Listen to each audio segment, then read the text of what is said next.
What's up, everybody? Roster the people. Week 7. Get hype. Get your glow sticks out. We're doing it. We're taking your questions. We're answering them. We're going to help you get your lineup set for Week 7 here. With us, as always, Mr. Jordan McDonald. Jordan, we missed you last week. Welcome back, buddy.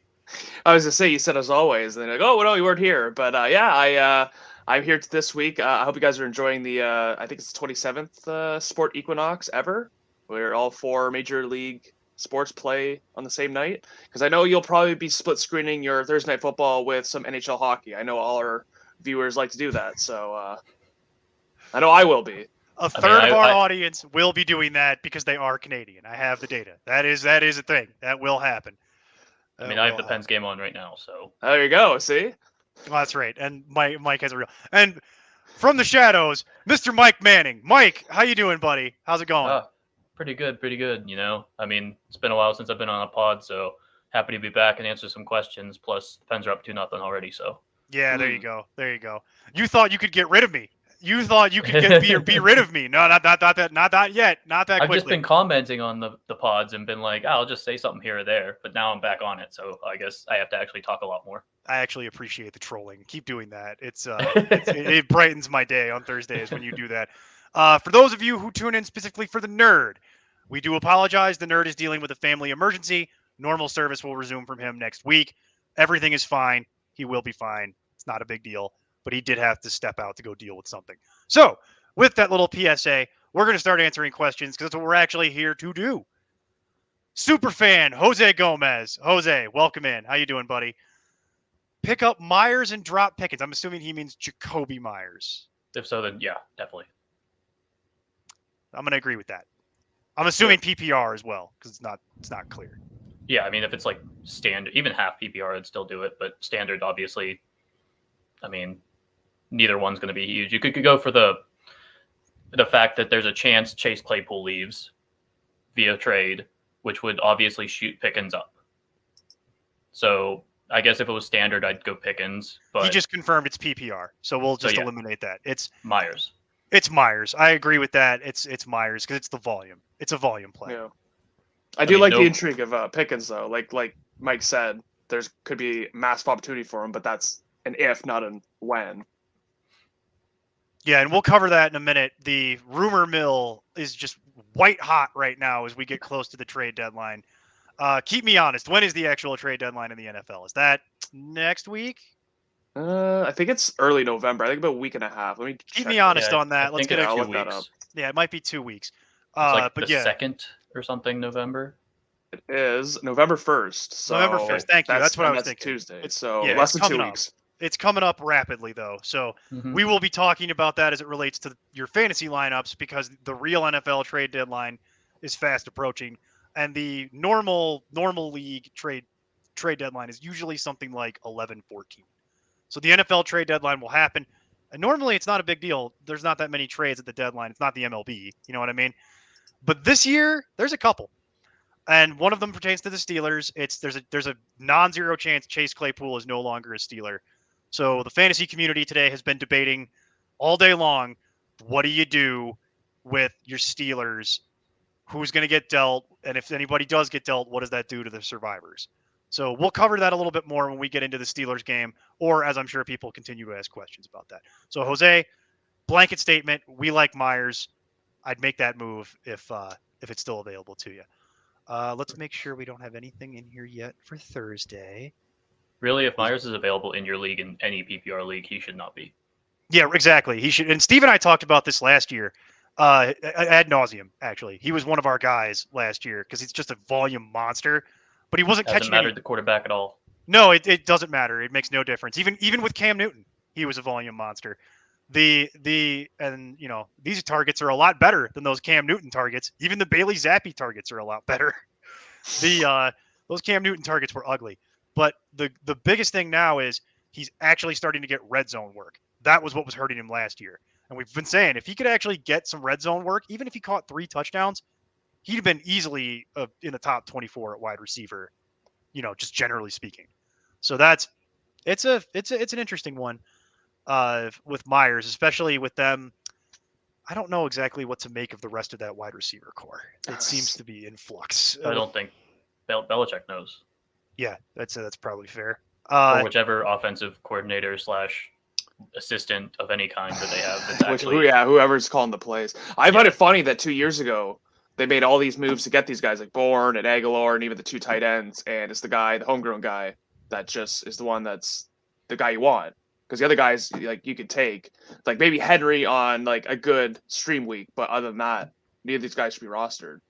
Oh, right. I know people are trying to make Thornton a thing, and I don't think he's going to become not a right thing. now. Not yet. Not in redraft. You'd have to be in a 16-team league. If you were in a 16-team league, go get Thornton. I did see somebody on Twitter compare him, or say to pick him up because they compared him to Wes Welker and Julian Edelman, and I don't know how you could possibly make that comparison because it could not be farther from the truth. Julian Edelman and Wes Welker are 5'9" ish. Right. About stocky guys that could maybe ran like a 4.7, and Tyquan Thornton is 6'3", ran like a 4.2 something.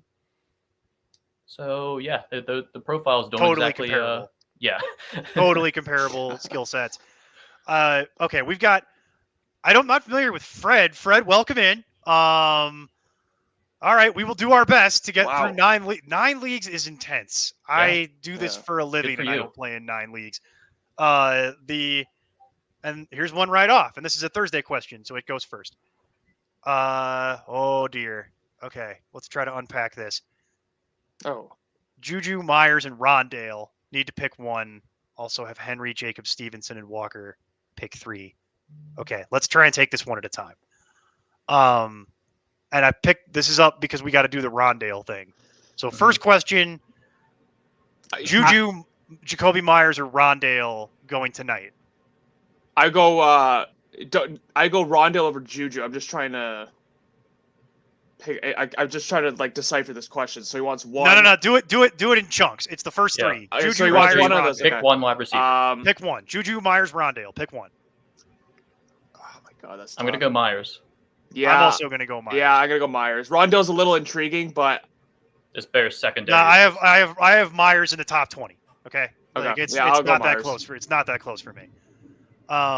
Okay, and all right, that's question 1, and then Henry, Josh Jacobs, Stevenson, Walker. I can only pick 3, so it's one odd man out here. I'm gonna bench Stevenson. Oh, I was gonna say Walker. No, I'm not going to bench Walker. I don't know. I'm assuming he means Derrick Henry. That's what I'm assuming too. Yeah. If it's Hunter Henry, this question's not a question. So no, it's got to be Derrick Henry. Thank you for that. Yeah. And I'm going to also go. I'm going to go with Stevenson mostly because Harris is coming back this week. Harris is returning this week, and we just don't know. He goes back in the timeshare. Yeah, so I'm going to do that. So and then Jacobs, Henry, and Walker are all guaranteed 20+ touches. Yeah, exactly. They're volume plays, all of them. Not the greatest matchups I've ever seen in my life, but they're all going to get work, and that's what I care about more. Yep. Okay, Eagles on a bye. Eagles D on a bye. T-Law. Okay, the end of this is starting to confuse me a little bit. I'm gonna level with you. Goddard and Goddard. And oh wait, hold on. I got it. I got it. Two-parter? I see the issue we're having here. Yeah, Eagles D on a bye.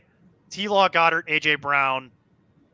On the bench, do I roll without a defense this week or drop? This is how it's working. Okay. Oh, okay.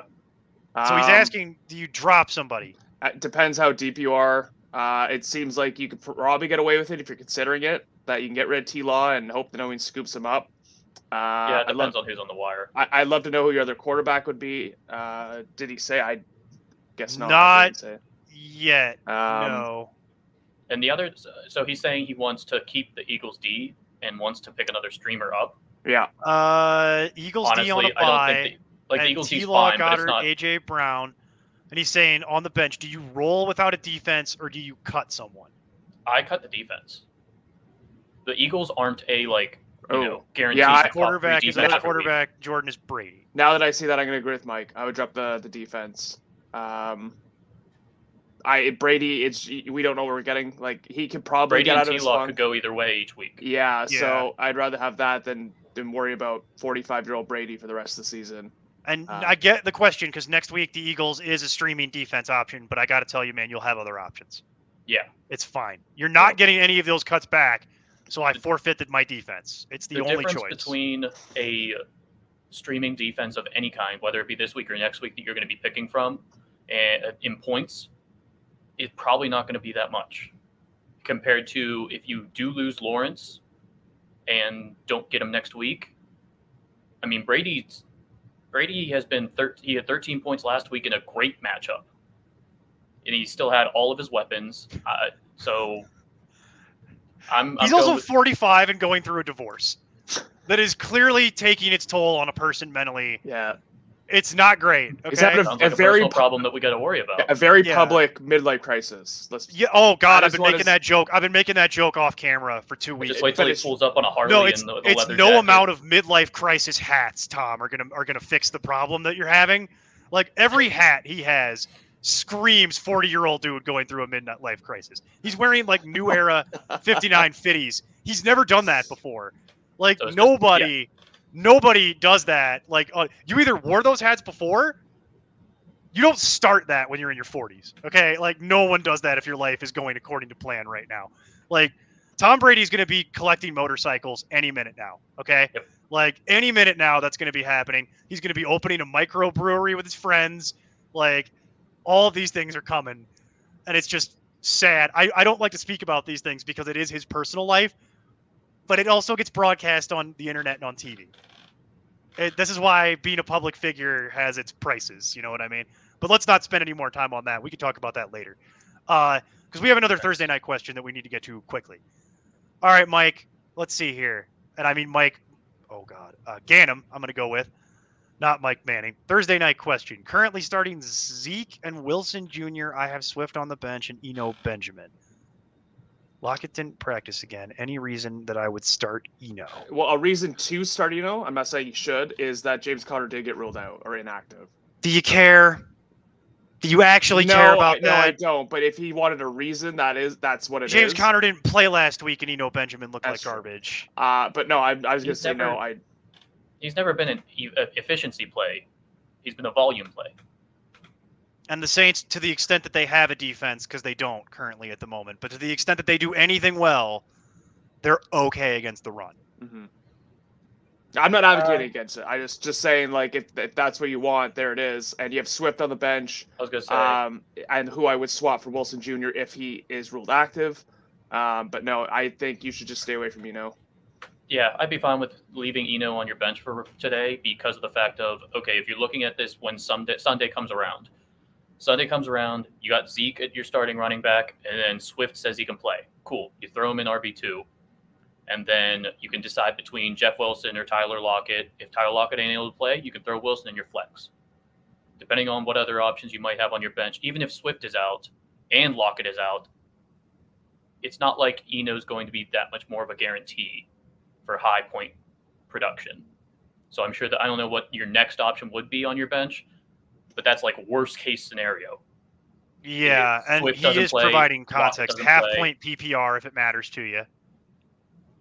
That would make Eno slightly more appealing. Yeah, but not more than I would actually change my mind on it. So yeah, if he's Swift confirming. Plays, he's playing. So he's confirming. He has another option. If Lockett's out and Swift can play, he's going to play Swift anyway. Yeah. So from my side, I'm just going into this banking on Swift playing, to be perfectly honest with you. It sounds like he is, but even if he's on a pitch count, I would rather deal with DeAndre Swift hitting a home run versus Eno Benjamin looking like poo. And ruining your week ruining my week on a Thursday, getting 2.5 yards per carry. Basically, every other run that Swift has been like at least 15 yards. And by the way, I'm playing Duvernay over Eno Benjamin. Just really point of fact. Probably. I mean, I wouldn't. I mean, those two options are a drop off, a big drop off. Okay, fair enough. Bateman's probably returning. Do we know that? Because I have questions about whether or not that's actually happening. Is it 100% no? Yeah. But he's practiced all week. So... Is it 100% that Eno Benjamin's look like crap? Well, I mean, yeah, it is like that. I realize that's an asked and answer. That's not a fair question, but the only thing that helps Duvernay's case a little bit is how Mark Andrews isn't practicing. Yeah, well, that's kind of my point. Is Mark Andrews has been dominant, even with Bateman out. You also got J.K. Dobbins looking like he's not going to play. You trust Kenyon Drake to go back out there and do it 2 weeks in a row? I understand Devin Duvernay has looked like garbage. I've had this debate with the nerd for the last 2 weeks that stop recommending Devin Duvernay because it's stop trying to make fetch happen. It's not going to happen. But if you're telling me my choices in half-point PPR are Eno Benjamin and Devin Duvernay, it's like, how do I want to get a 5? You're going to go about it different ways, but that's where you're at. I'm just praying to God that Swift is playing is my advice. Yeah, that's what it's sounding like, is go for the upside. If Swift and Lockett are both out. Mooney's an interesting one. I would do Mooney over Duvernay. Mooney, I would pick. Fair enough. I might do that too. Yeah. You have other options. Don't play Eno Benjamin. Question answered. There we go. We're gonna move on. We gotta get to some other folks here. All right, that is all the Thursday night questions. And guys, we do see your non-Thursday night questions, and I will get to them momentarily. But we are about to start Thursday night football, so let's do the injury report very quickly because there are some meaningful injuries for this game to the extent that anyone should even watch this game, which I would argue that you shouldn't. You should go read a book, or you should watch us through the entire first half and then watch Mason and get some sports betting and then go read a book. No, and then watch some hockey. There you go. Watch some hockey on. Yeah. I would take mowing the lawn. Why are you pushing so much hockey? I love hockey. He's Canadian. I always do this. It's contractually obligated. That's kind of my bit on this show. He's contractually obligated to push hockey. I was like, I like hockey too, but I mean... Jordan, do you want to talk about the new Color Rush uniforms that just got released for sale? Because I have the images. I can pull them on here if you want to talk about that. Are you talking about the reverse retros? Yeah, the reverse retro jerseys. I just want to say something. How does the Seattle Kraken have a reverse retro jersey? I don't know, but I love it. It looks amazing. But they're their second year in the league. How can you have a retro jersey? They're a year old. Like, come on. Do I need to point out money? The answer to your question is money. I know that, but theoretically, it should. Okay, whatever. It shouldn't be possible. I understand your point. It should not be possible for them to even have a retro jersey from only being in the league for 2 years. I understand that, but they're going to do it anyway. I have a different question for you. Why does the Blackhawks jersey look identical to the Red Wings jersey? Laziness. It's a good answer. But is it laziness? They're both original 6. So you'd I have a different theory, which is that the people who live in California who designed all these jerseys think Chicago and Detroit are the same place. That's my theory. Working theory. They don't understand the difference. Anyway, we've gone completely off the rails. That's a whole separate show we could do, is just breaking down the retro jerseys, because we've been talking about this all day in the background. But Thursday night football, starting quickly, there are some injuries that we need to run through here. Saints at Cardinals.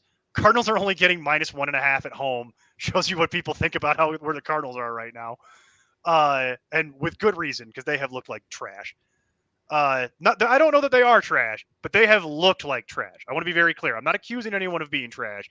I'm just saying, if you actually watch their games, they are giving the appearance of trash.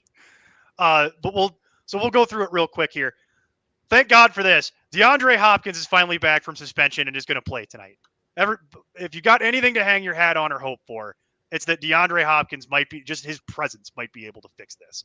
Now, we've been debating all offseason and through the season, what does that do when you've got Hollywood Brown now there? Well, unfortunately, we're not going to get an answer to that question right now, or possibly at all, but at least right now, because Hollywood Brown, we saw last week that he left that game late with an injury, which is entirely Kyler Murray's fault, by the way. Kyler Murray did that to you, not Hollywood Brown. Don't be mad at Hollywood for having bones. Be mad at Kyler for underthrowing him by 3 yards and getting him lit up. But Hollywood Brown suffered a chip bone in the arch of his foot. It was originally being diagnosed as a Lisfranc injury. It's not quite that, but it is a mid-foot injury, which for those who've been doing this for a while, that is not fun. It is also not something that you're going to recover from quickly. The initial diagnosis is 4 to 6 weeks. Cliff is saying it's going to be at least a month. The majority of people who I think will deal with this will probably tell you it's closer to 6 typically. So your best case scenario for Hollywood Brown at this point is he could be back for the playoffs for you, fantasy playoffs.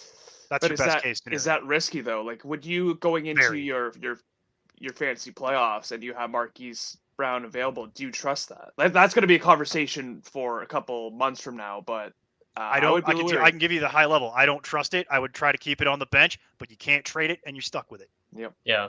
If you're in a good position right now, like you have a top 3 record or something along those lines, you're not going to sit there and trade him, because the only people that would take him is people that are in your position as well. Mm-hmm. And so you're going to sit there and have to hold on to him, because if he does come back, he was a target monster and was doing really well. He was a wide receiver 1 in PPR.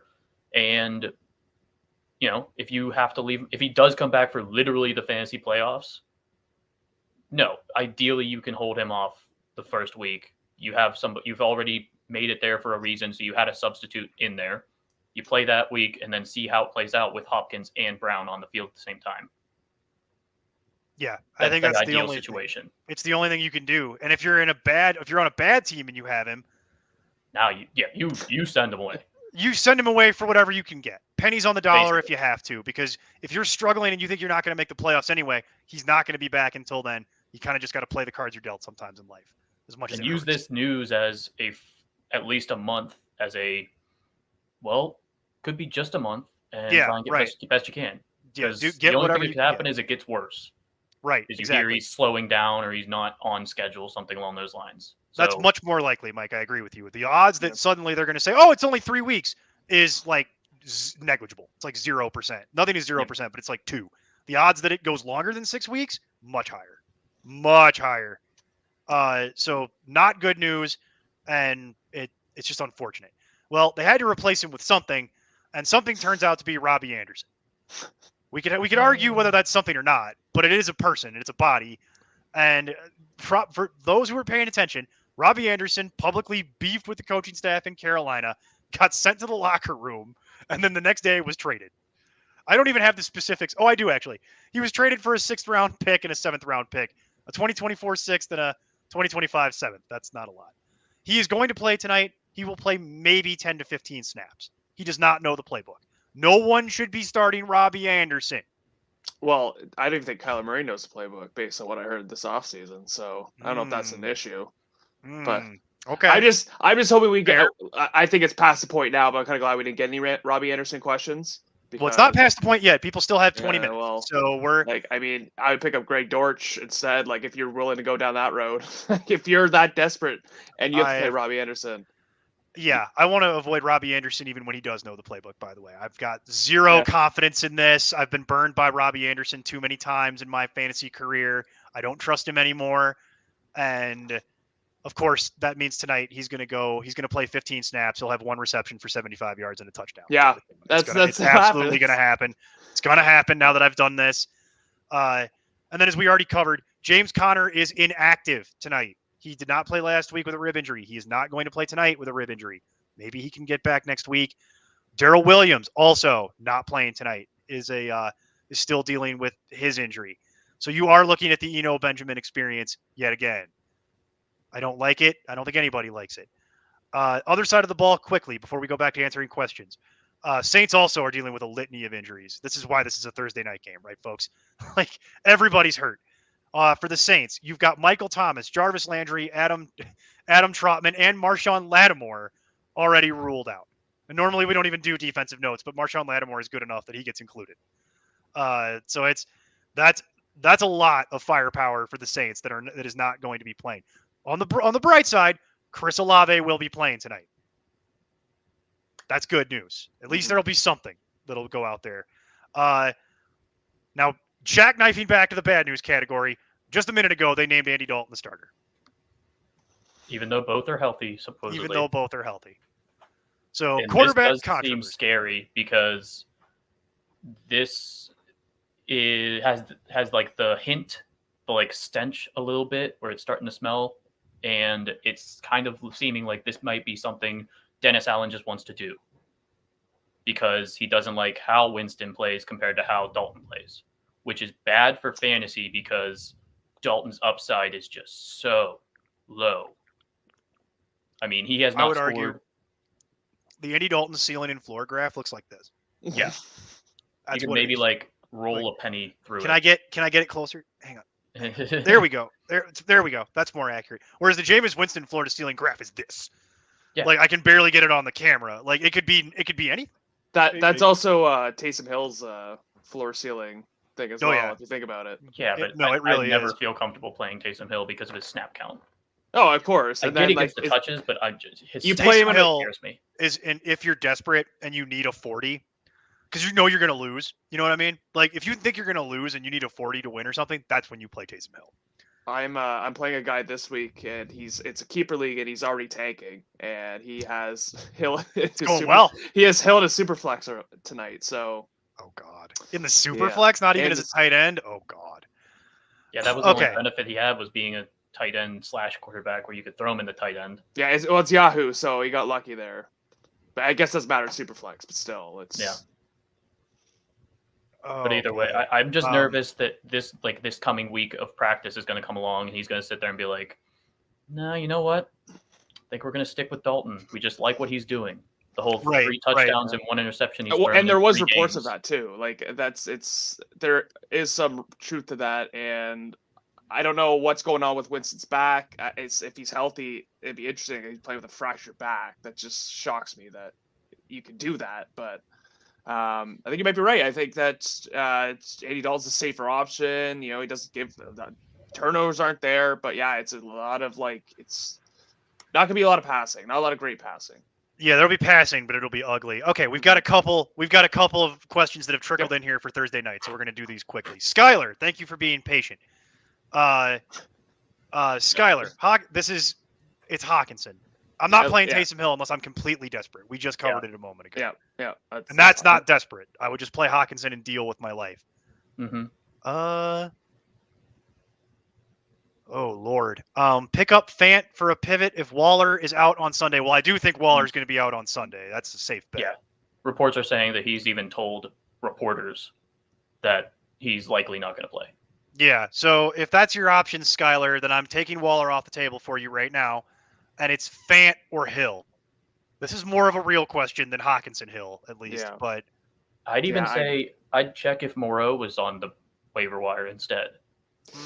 I got burned by that. I think was it last year when Weller got hurt, put Moreau in, and he did nothing. But it's different offense, so who knows? I'm not saying. I mean, see, you're also sitting there at Fant in a Yeah. 3-headed trio of tight ends in Seattle, or the starting tight end for the Raiders. So could be worse. Mhm. I'm just saying that I would probably go with like either Cade Otton even, or Moreau would be 2 options I would prefer certainly over Taysom Hill, guaranteed. yeah, I But- can't go there with Cade Otton because I don't believe it. But I just don't believe in Cade Otton at all. What's his name? Cam Brate's not going to play. No, I know, and even with that, I still can't muster up any enthusiasm for Cade. You're hoping. I mean, you're in the range of tight ends that you're hoping for a red zone touchdown. You're going to get Yeah. like 3 targets and hoping one of them's in the red zone and hauls it in for a touchdown. Yeah, that's probably fine, but that's why I have Cade Otton Fant's down gonna in have- the 20s like that. Yeah, Fant's likely to have maybe 5 targets at best and probably 30 to 40 yards. So we're not really jumping high ladders here. No, High rungs on the ladder, I should say. I'm looking at my rankings. I have Fant over Otton, and I have Fant over a lot of the other folks that you would potentially see down this way, where it's your Juwan Jamesons, your Mo Alley Coxes of the world. I think what I'm most interested in would be. Oh God, it's so ugly so quickly. I guess this is always the problem with tight end. That's why it's like playing Yahtzee, where you're just like I shaking a know. cup with the dice in it, and then you just toss it out and see if you get something good. Like I'd rather have Hunter Henry with Jonnu still nursing the injury. At least he's getting more involved. Sure, I'd rather Hunter Henry over them. Yeah, I just don't know if Hunter Henry's gonna be available in your league. Yeah. Working with the information I have right now, if these are my choices, these 2 choices, and we don't have anything else to directly answer this question, I'm going to answer it this way. What do I think I need to win? Do I need 9 points, or do I think I need 29 points? Because if I think I need points like bad, and I'm okay with the fact that I might take a literal 2, I'm just gonna roll Taysom Hill tonight and cross my fingers and pray that he somehow hits the end zone twice. Because I'm 70% assuming Waller is not playing this week. Yeah, you're not gonna have Waller, and I'm that's kind of what I'm leaning to right now. So if I think I need to win. Yeah, exactly, Skylar. Hopefully Hill gets a rushing touchdown. That's what it is, man. You're hoping for that. He gets his chances though. He really does. And he's been getting a lot more snaps at quarterback now that Andy Dalton's playing, especially near the red zone. He does, and also the Cardinals' defense isn't good. So I'm gonna say the past couple weeks they've played better, but so far this season it's not something that I'm scared of. I guess is the way to put it. So here's what I'll say. I'm gonna stick with my answer. It's if I think I need a 9. And I just need a nice safe number, close to double digits, I'm going to put Fant out there and just hold my nose and do it. But if I think I need to hit a home run because the team that I'm playing is better, then I'm going to put Hill out there. And here we go. This is what we needed. Greg Dulcich and Hunter Henry are on the waiver wire. Does that do anything for you? I would go not Henry. Dulcich. Yeah, not Dulcich at all. I don't understand Dulcich. I really don't. Like I know he scored last week and we'll cover it when we get to the Bronco game. Okay. I was gonna say. I'll talk to you about it. I do understand the Dulcich. I got the inside sauce on the Dulcich. I can talk it through, but unless you like you said, for the very desperate, like your opponent's favored by like 50 points, go ahead and do Taysom Hill. But otherwise, I would probably do Hunter Henry. I would too. Yeah. And I feel a lot better about getting a decent number out of Hunter Henry right now than I do about Noah Fant. Yeah. So if I just need a decent number, and I feel that I need confidence in Hunter Henry, I like. They got a great matchup against the Bears. Bears are terrible in all phases. Like if there was ever a chance that Hunter Henry got a little bunny touchdown, it's this week on the little 2-yard little bloop into the end zone. So Hunter Henry is the one that I would be most interested in off of my options that you've provided so far. Yep. Real quick one. Pitts or Hill? Pitts. Come on. It's Pitts. Yeah. I know. It stings. It's painful. I know it hurts, but come on. Can't. I'm not going there with Hill. You drafted Pitts for a reason, and we gotta trust the process a little bit here on that one. Thought Moreau was nursing. He was either limited in some form.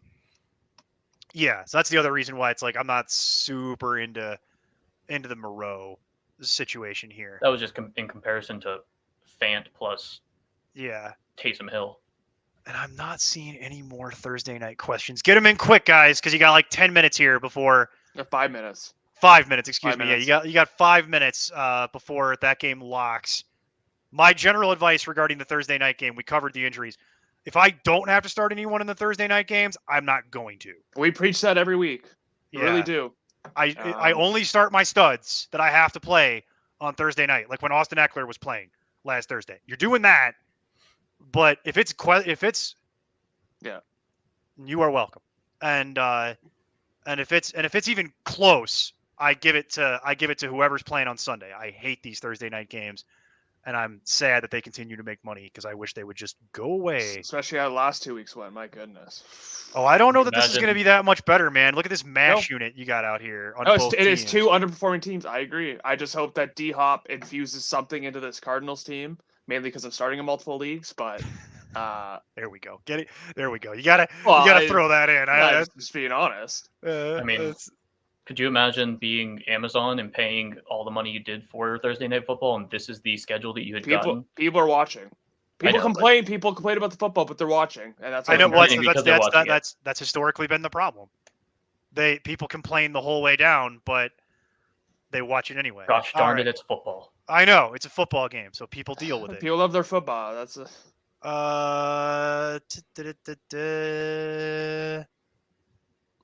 okay. That's the majority. There we go. That's the Thursday night question. So get them in quick, guys. But we're gonna start back from the top here and start. Thank you for being patient while we deal with the Thursday night questions first because they're time sensitive. And now we will go through. Superfan, Soaring Eagle 175. Welcome back, my dude. Dynasty trade question. this would be a perfect question for our Discord, patreon.com/important nonsense, $1 a month.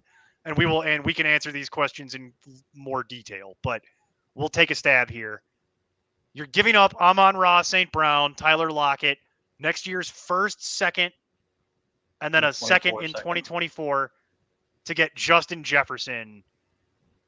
Oh boy, It's a lot, but I'm leaning no. I'm leaning no just because of how much I've had to read. Yeah, that's it depends on. So it would depend on what your team build is in terms of what that first is probably going to be looking at. Like right. if it's an early to mid, or if it's a late. Like if you're expecting that to be a late first, you're a contending team right now. Hitting the button, yes, because if you look at Amon-Ra, he's going to already have to deal with Jameson Williams coming in at some point. I'm not saying that's going to do much for this year. It's not going to affect his value this year. But in Dynasty, it's more. But in Dynasty, next year, it's going to affect his value. There's no doubt about that. Tyler Lockett is about to be 30 or is 30, one of the two. He's either 29 or 30. So you're looking at that, and Justin Jefferson is going to be a stud for you, hopefully around a decade at this point. You're getting the arguable number one wide receiver in Dynasty for, I think, a reasonable price there. Yeah, Justin Jefferson equates to about, on my math, it's like, and this doesn't matter, but it's around like I'll do it by positions because the numbers don't mean anything. He's like the number 2 Dynasty receiver behind only Jamar Chase for me, just because. I think that's negligible. Should be number 1. Yeah, you could flip it's 1 point. Sure. It's 1 point. It's negligible. Yeah, it's 1A, 1B. Yeah, it's not a big distinction. It's just you're getting like the best prospect.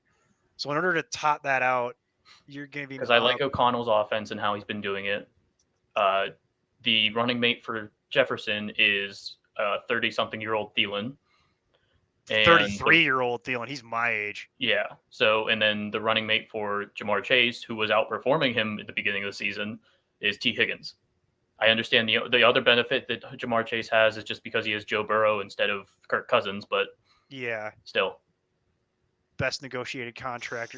I want Kirk Cousins' agent negotiating all my deals. Man, I got to tell you. Yeah. I mean, really. Nobody gets to the window like Kirk Cousins. It's amazing. I'm sure it didn't take them long to cash each of those checks. I don't know. My answer for this, I think it's a little bit too rich, just a little bit. And again, it depends on how your receiving is. Like if you think you're like pretty stacked at receiver and you can afford to give away Amon-Ra. I know that the Jameson Williams thing looms, but Amon-Ra is still a great player and he's young. He is, and that's the issue is that because you're giving up. I think you're giving up a little bit too much, to be honest, to actually do this deal. I think you're overpaying a little bit. Now, it dovetails a lot into what Mike said, which we don't have here. The hard part here is knowing, are you a good team or are you a bad team? By now, you know if you're competing for a championship. If you're giving up early round first and seconds, I'm not doing this deal. Because you're giving up too much. You're giving up 5 players at that point. You're giving up half a roster to get Justin Jefferson, and the third means nothing, by the way. The third is worth virtually nothing. So it's just Justin Jefferson. So you're giving up 3 starters, roughly, off the draft, plus Amon-Ra St. Brown, who even if he was only like a flex, he still has value. And he probably, with the volume on the odd offense, he's probably still a wide receiver too.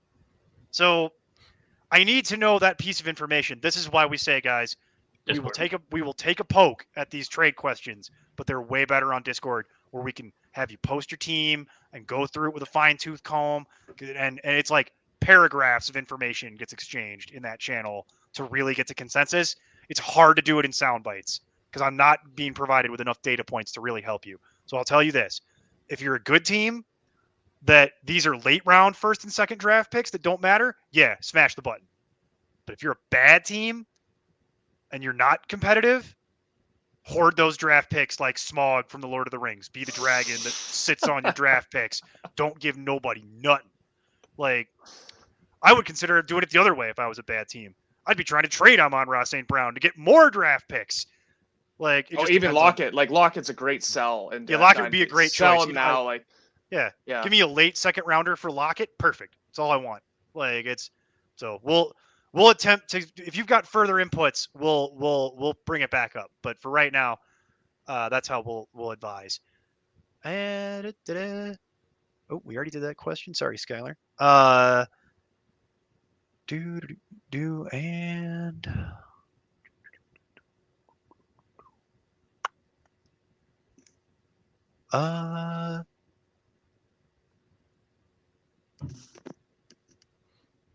here we go. Oh boy, 10-team PPR. 4-2 is a record. There we go. Right. Yeah. Cup, Lamb, Gabe Davis, Lazard, Dobbs, Pierce. Wow, that's like the whole team. I think that is the roster. I think it's K9 Walker. Oh, Walker. This is a trade question. I get it. Anything I should you want to try and get Travis Etienne for something on this team? Right away, I would at least try and throw in one, and not one for one, like either Lazard and Dobbs. I don't think you need both. I'm never a big. I hate having the same players in the same offense on the same team because they take away from each other. So, which one is viewed rest of the season better? Is it Dobbs or Lazard? It's kind of tough. Lazard. I still don't know. You think it's Lazard? I think it's Lazard. The reason it's Lazard is because of the ways he's being targeted. They're both getting similar amounts of targets, but Lazard's getting the red zone targets and he's getting deep targets. Yep. And he also has AJ Dillon, which I mean, if you have somebody who would love to take that, like I don't know if anyone would. AJ Dillon's fallen off a cliff, and it's really upsetting because we thought it was good. Hey, it's maybe 60-40 backfield split with Jones. Don't look at it now, but I have stats for this later. Aaron Jones has also fallen off a cliff. Aaron Jones has had exactly one good fantasy week so far this year. One. It's not the running backs. It's that offense and that team. They're not good right now. Mm-hmm. They're just not good. Their defense is underperforming. That defense has had cupcake matchups. This is their third cupcake matchup in a row. They've been terrible. They got pantsed by the Giants. Now, that's been happening a lot, so I was willing to forgive that. Then they got pantsed by the Jets. And once that happens, you got to start asking questions. If you're losing to the Jets, you need to look yourself in the mirror and figure out what's wrong because something is not going according to plan here. And now they're going to play the Commanders with their backup quarterback. If you can't get it done against the Commanders with their backup quarterback and have some kind of competent offense and defense and win this game comfortably, no amount of RELAX speeches is gonna talk me off it. You go full panic mode at that point. You start trading everything. You get all your Packers up out of there, except for maybe Alan Lazard, because he's the only one that's actually doing anything for you. Like it's bad. I mean, on the Packers in general, the defense has 6 or 7 first-round picks on it, and is basically Swiss cheese at this point with how bad they're playing. Their first-round pick Devontae Wyatt isn't playing, and their other first-round pick Quay Walker is playing terribly. So, nothing's going good on defense. Their offensive line is in shambles with Bakhtiari being slow and needing breathers throughout the game, it seems like. And getting old. Elton Jenkins is not performing as well as he did last year when he was playing tackle. He needs to move back into guard. Like, there's a lot of things to work with here. If you're looking to try and get an Etienne-esque player, Dillon's point output is not too far from Etienne's at this point. So if you could do somebody like Dillon, it would be ideally you would do like Dillon and Lazard or Dillon and Dobbs or Pierce maybe, but it would obviously be hard to send 2 Packers. Yeah. That's just not easy. If you could try and like base off of Pierce's big game he just had, and then with Dillon, I think you should be ecstatic if you can get Etienne for that. Yeah. Or if you could not saying they will, but right, me either. Or if you could do Dillon and Mitchell, I might be willing to do that because Mitchell is going to come back at some point, but it's the San Francisco car wash. It's like around week 10 is the expectation at this point. Right, but it's also, and even when he does get back, it's the car wash. Where it's like, is he going to go right back into that guaranteed starter role? And anybody who's telling you they do know is they might. Yeah, the thing would be, do they want to now calm his role down because of sitting there in the past 2 years? Injuries. He's been injury prone, and they've been similar injuries. Yeah. He hurt his knee last year too. And they like Jeff Wilson. As ugly as it is, they like Jeff Wilson. The only benefit is that Jeff Wilson's not playing overly great, and Mitchell, for the most part, when he is healthy, has been the best running back of that on that team. But I do agree that if they want to keep him healthy, they can't be running him 20 times a game. Yeah, you're gonna kill him. Yeah. I would maybe do something like, I don't know if I want to give up Dillon and Mitchell, but it's like I might be willing I to think do I might do Dillon and Mitchell, to be honest, because you have enough running back depth. Because you still have enough players to kind of wallpaper it over since you're bringing Etienne into the fold. The one thing that it doesn't say on here, and I've read this. No, it does. Okay, yeah, and it's PPR. So if it was not PPR, I'd be like, I don't even want to deal with Etienne. It's not worth it. I don't want to deal with any Jacksonville running back in non-PPR because their efficiency for running the ball is god awful right now. They're trying to run the ball. It's just not happening. It's going really bad. So and that's for both of their main running backs. So it's not ideal. Okay, and then we had we had a late one here, and it's a little late for a Thursday question, but it doesn't matter because we were never going to tell you to start Taysom Hill anyway. Were those options? Yeah, exactly. Should I drop Higbee for Tanyan or Taysom for Ingram? And yes, Walker's not going to play. I wouldn't drop Higbee. What time does they started playing? No, they're playing in Las Vegas. I was gonna say, when does the Raiders play? I think it's at 4. I think it's at 4:00. Because I wouldn't drop Higbee. I would not want. He's like 4th among tight ends and targets, or 5th. Yeah, exactly. And he's already had a bye week, or no? This is his bye week. Never mind. Yeah, I'm not dropping Higbee if I can avoid it. If you can do it by any means, not dropping Higbee, I would not want to. He's been one of the only helpful tight ends. As much as I hate it, it's true. Yeah. You might have to wait. Like, it depends on who else you have, but you might have to wait till Waller's inactive to like put him on IR and grab Moreau. Like that's the time I'd probably grab Moreau. Well, he's also mentioning Ingram. Yeah, but that'll be at 1. I think they play at 1, so he'd already be played. I would rather Tanyan over Ingram for sure. Right. But I don't know if you have that luxury.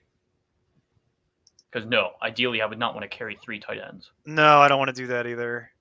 But I'm not wanting to drop Higbee, like I said. Right. And you can't really drop Waller. If you drop either Waller or Higbee, they ain't never coming back to you. Yeah, this is one where I'd like to see the full team, and maybe you have like some random wide receiver you can afford to drop. Yeah. Well, and by now you've either started Taysom Hill, which that is what it is.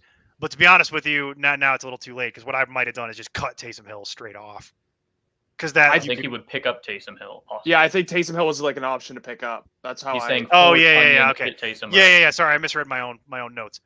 Yeah. Okay. Yeah. If that's the case, then you just take Taysom right off, and then you're just gonna have to post the whole team, Mike, and we can or try and rough it out for us. Give us your end of your bench or something, stuff like that. I mean, ideally with that scenario, I'd be looking at trade options for ideally Waller, but yeah, right, in a perfect world, because he would sit even if he even if he were to miss this week, I still think the name value alone is going to get you at least something, and there's almost no time I would start Waller over Higbee as of right now how they're playing. I just want to be out of the Waller business in general, Mike. The injuries, the Devontae Adams, the dysfunction that is the Raiders. I'm done. I mean, we had confidence in Adams, but the only thing that I was nervous around after that. Yeah, the only things that weirdly enough, the only things that I remotely trust at this point, against all odds, it's Josh Jacobs and Derek Carr. Figure that out. I mean, figure that Jacobs out, man. Was like that the running back nobody wanted, and he's turned into a monster. He's the island of misfit toys running back. He wants to be a dentist. It's anybody over 40 got that joke. No one under 40 understands what I'm talking about at all. Mike doesn't. Look at him. I'm 31 and I remember it. You got Rankin Bass? You got a Rankin Bass joke? I'm shocked. I didn't think anybody in their 30s would even wouldn't even know what a Rankin Bass I want to be a dentist joke is. I thought I was the weirdo. Apparently, I'm not the only weirdo. Who knows that? Don't always make assumptions. But it's what I do. Yeah. That's why you're full of nonsense. Yeah, it's why I run a website called Important Nonsense, and I have for years. It's my milieu. It's my oeuvre. We're getting off the rails again. We were never on the rails. This show never goes on the rails. It just goes how it goes. Jose, thank you for your patience. Do I hold on to Washington's defense, or do I drop them for the Seahawks? Oh boy, no! Don't ever have the Washington defense. There was some reason to. I mean, you could have played them for you could play them against the Bears last week. That was why. But I wouldn't have kept them for anything else after that. There was some reason to do this. Give me 2 seconds on that. There was those are all really not bad options. The Bears are the best option of the bunch, but I don't even like that. Well, who's Seattle played this week? They played the Chargers. Yeah, you don't like that. If it's this week, then yeah, you kind of have to go the Bears. But even that, I'm not. Yeah, that's not an ideal matchup at all, but it's the best out of those three. Oh, that's why. It's because next week Washington plays the Colts. So he's not the only person I've seen ask this question. People have this thing with the Colts offense where they saw them get, torn apart a little bit, and I'm like, then I don't trust that. You know how many points the Jags got last week as the defense they also against the Colts? fixed their line, and it seems to work. Trust me, I know. I fell into that bear trap myself. Yeah, I'm aware of it. They got a big old 0. I enjoyed that 0 from Jacksonville's defense against the Colts last week. It was not fun. I managed to win that game, thank God. It was not fun though. So yeah, I'd say there's no reason to hold the Washington defense. If you want to roster Seattle, go ahead. But I'm going to be honest with you, Jose. You probably have better options than any of that.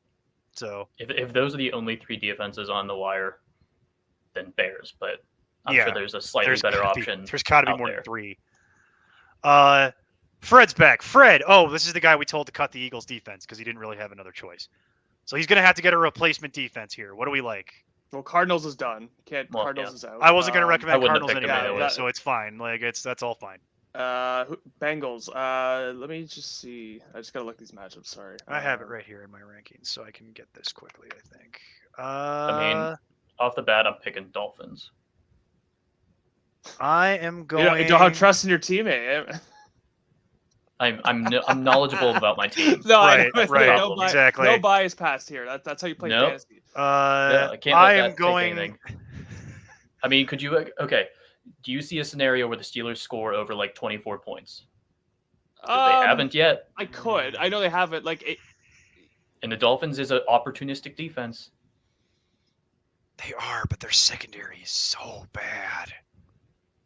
They have Howard. The reason the problem is Byron Jones isn't healthy. Yeah, I know. These are a lot. You do this. You do the matchup reports for this website, Mike. I trust you. I've told you that before. The safeties, so they blitz more than any team when it comes to defensive backs. Their 2 safeties have multiple pressures and sacks on the season. I could easily see them confusing the Steelers' offensive line. We don't know. It's leaning like Pickett's going to play, and I trust Pickett to throw more picks than I do Trubisky.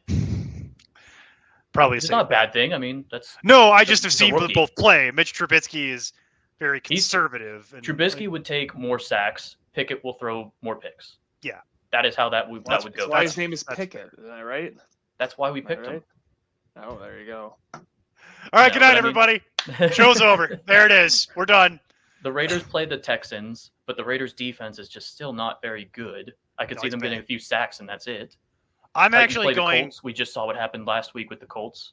Yeah, and you know what? The Colts seem like they feel the urgency. I saw an urgent team beat Jacksonville. They fixed their line. I think that they're a lot better than they were last time they played the Titans. I think the Bengals are a decent option. I know. You beat me there. I was play Atlanta. Yeah, they're playing Atlanta. That's actually my choice. I'm going Bengals, and then I will say, second choice is the Dolphins. Yeah. And it's pretty close. So I'd say I'd even put a waiver claim in for both. Slight edge to the Bengals. I'm going to go with the Bengals defense. Figures it out. They're not missing 7 starters on defense like the 49ers were last week. So it's not great. Can you look at this? Do you guys still have up what week 8's looking like for each one? Yeah, I have it around here.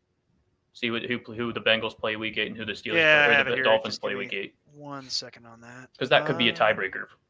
It could be if you don't have to make multiple decisions. Yeah. The Bengals might. Yeah, the Bengals play the Browns on Monday Night Football in Week 8. That's not a bad matchup. That's not bad, yeah. And the Dolphins play the Lions, which is like tempting fate. It's tough. Could be really good, could be really Ooh, bad. yeah. Not a lot of middle ground. I think that gives the edge to the Bengals. Yeah. I think I'm going Bengals, even harder. that gives the based edge on to the that Bengals. info. Yeah. All right, Bengals it is. There you go.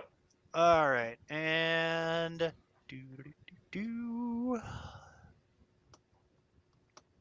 aha. Full PPR. Which 2 wide receivers? Bateman, Dobbs, Wandale. Pickens is available. Pickett is available. No, Pickens. I keep doing that. Pickens. I'm gonna do that. I'm gonna do that for 3 years. They Like, already made a that's shirt about gonna it, so I'm sure that you're going to do it for even longer. No, I'm gonna get that right. I'll get that right in 2025. Like that's what firmly on target. 4 years in the league, 3 years in the league, whatever. Mhm. Yep. I'm going to go Bateman and Wandale. It's a slight edge for Wandale, but not much. Is Bateman playing? I know we discussed this earlier. And Well, obviously, We don't know. Yeah. So that's tough. If he plays, I'm playing him. Oh yeah, for sure. And luckily, he should be a 1:00 game, so that'll help you out there too. But Yeah. I give the slight edge to Wandale because I think that they're going to include him even more this week. Obviously, Galladay's not going to play. Tony's not going to play. People are picking up Marcus Johnson off of the wire for some reason. Like Wandale. Remember when it was David Sills? Remember David Sills was, and there was Richard James, and then like all these guys that are like 5th, 6th round picks or undrafted free agents. No, this is a 2nd round pick. Yeah. That this when regime they picked. already seemed pretty good at receiver, they're like, nope, we want another guy, and it was new coaching staff, so that's their This guy. coaching Wandale's staff. their guy. So I'm gonna agree with you just because there isn't a lot to throw to in New York. So I think Wandale has a great opportunity. So we're all in agreement. Dobbs is off the table. I mean, Dobbs I'm off. saying if Bateman plays, then Dobbs. Well, because here's my thing: if Bateman plays, you're playing Bateman. That decision gets made. Yeah. And then at that point, you're picking between 3 guys: Dobbs, Wandale, Pickens. Technically, in my rankings, I actually have Pickens a little bit higher than Wandale, so I might be inclined to go ahead and pick up some Pickens. Frankly, I think cutting Dobbs even to pick up Pickens is like 6 in one hand, half dozen in the other. Yeah, it's like it's a marginal. move. I think Mike can agree with me. I'm worried about Pickens just because Trubisky is most likely starting. Nope. Nah, see, we don't know that. I know, but like you can't wait. You can't afford to wait on that decision to wait because it's a Sunday night matchup. So okay, fair enough. But that's what I'm saying. Like, but yeah, I would still go Wandale. All right, begrudgingly, we'll get to consensus on that. We'll say if Bateman's playing, we all agree you're playing Bateman, and then more than likely you're probably playing Wandale. So that's more than likely how it's going to go. Okay, that's fine. We can go with that. Wow, Twitch question. Awesome. Would you start Ken Walker or Dameon Pierce this week? Wow. I mean, wow, you got some good running backs. Rich is there. This is just bragging. This is I wish this was my problem sort of question. Yeah, you talk. Which of my top 12 running backs do I want to start? Like, which one do I want to sit? Yeah, somebody's got to sit. For me, it's Pierce. I sit Pierce. Ken Walker gets too much volume. Okay. Mixon's too good, and Eckler's too involved in the passing game. Yep. You said Pierce, and then I was like, wait, did you mean start Pierce or sit Pierce? No. The question is phrased as sit, so we will be sitting Pierce. Yeah, we all agree. He said, which would you start? All right, let's mark it. We'll do it succinctly. Yeah. You are sitting Dameon Pierce of this list. Yes. Yes. All right. We got. I just think, the Raiders are actually a relatively good run defense. Yeah, weirdly, I've noticed that too. It's like they spent a lot of money on their front four. Weird. I know, but it's just I wouldn't think that even with all the money they spent that they would go from being just the total nightmare they were last year to actually they moved it from like disaster to like borderline competent. And I'm like, that's what money buys you, I guess. And I would have thought even with the money they spent that they probably wouldn't even have been able to get there. All right. Okay, here we go. Damian Harris, James Robinson, Wandale Robinson, or Mac Hollins. Half-point PPR, pick one. Ooh. I'm eliminating Mac Hollins pretty much right off the top. Well, yeah. Are the Jags played So Giants? you even said we talked about the Jags running backs. In PPR, you want nothing to do with the Jaguars, so I can assume that James Robinson probably not high on the list. No, for me, your decisions are between Wan'Dale or Damian Harris. I'm probably gonna go Wan'Dale. These are your choices. Like, I still don't trust Damian Harris, even if he does play. I'm sorry, it's hamstring. He's got like 2 weeks after the fact. I know he'll get a decent volume, maybe. But I'll go Wan'Dale.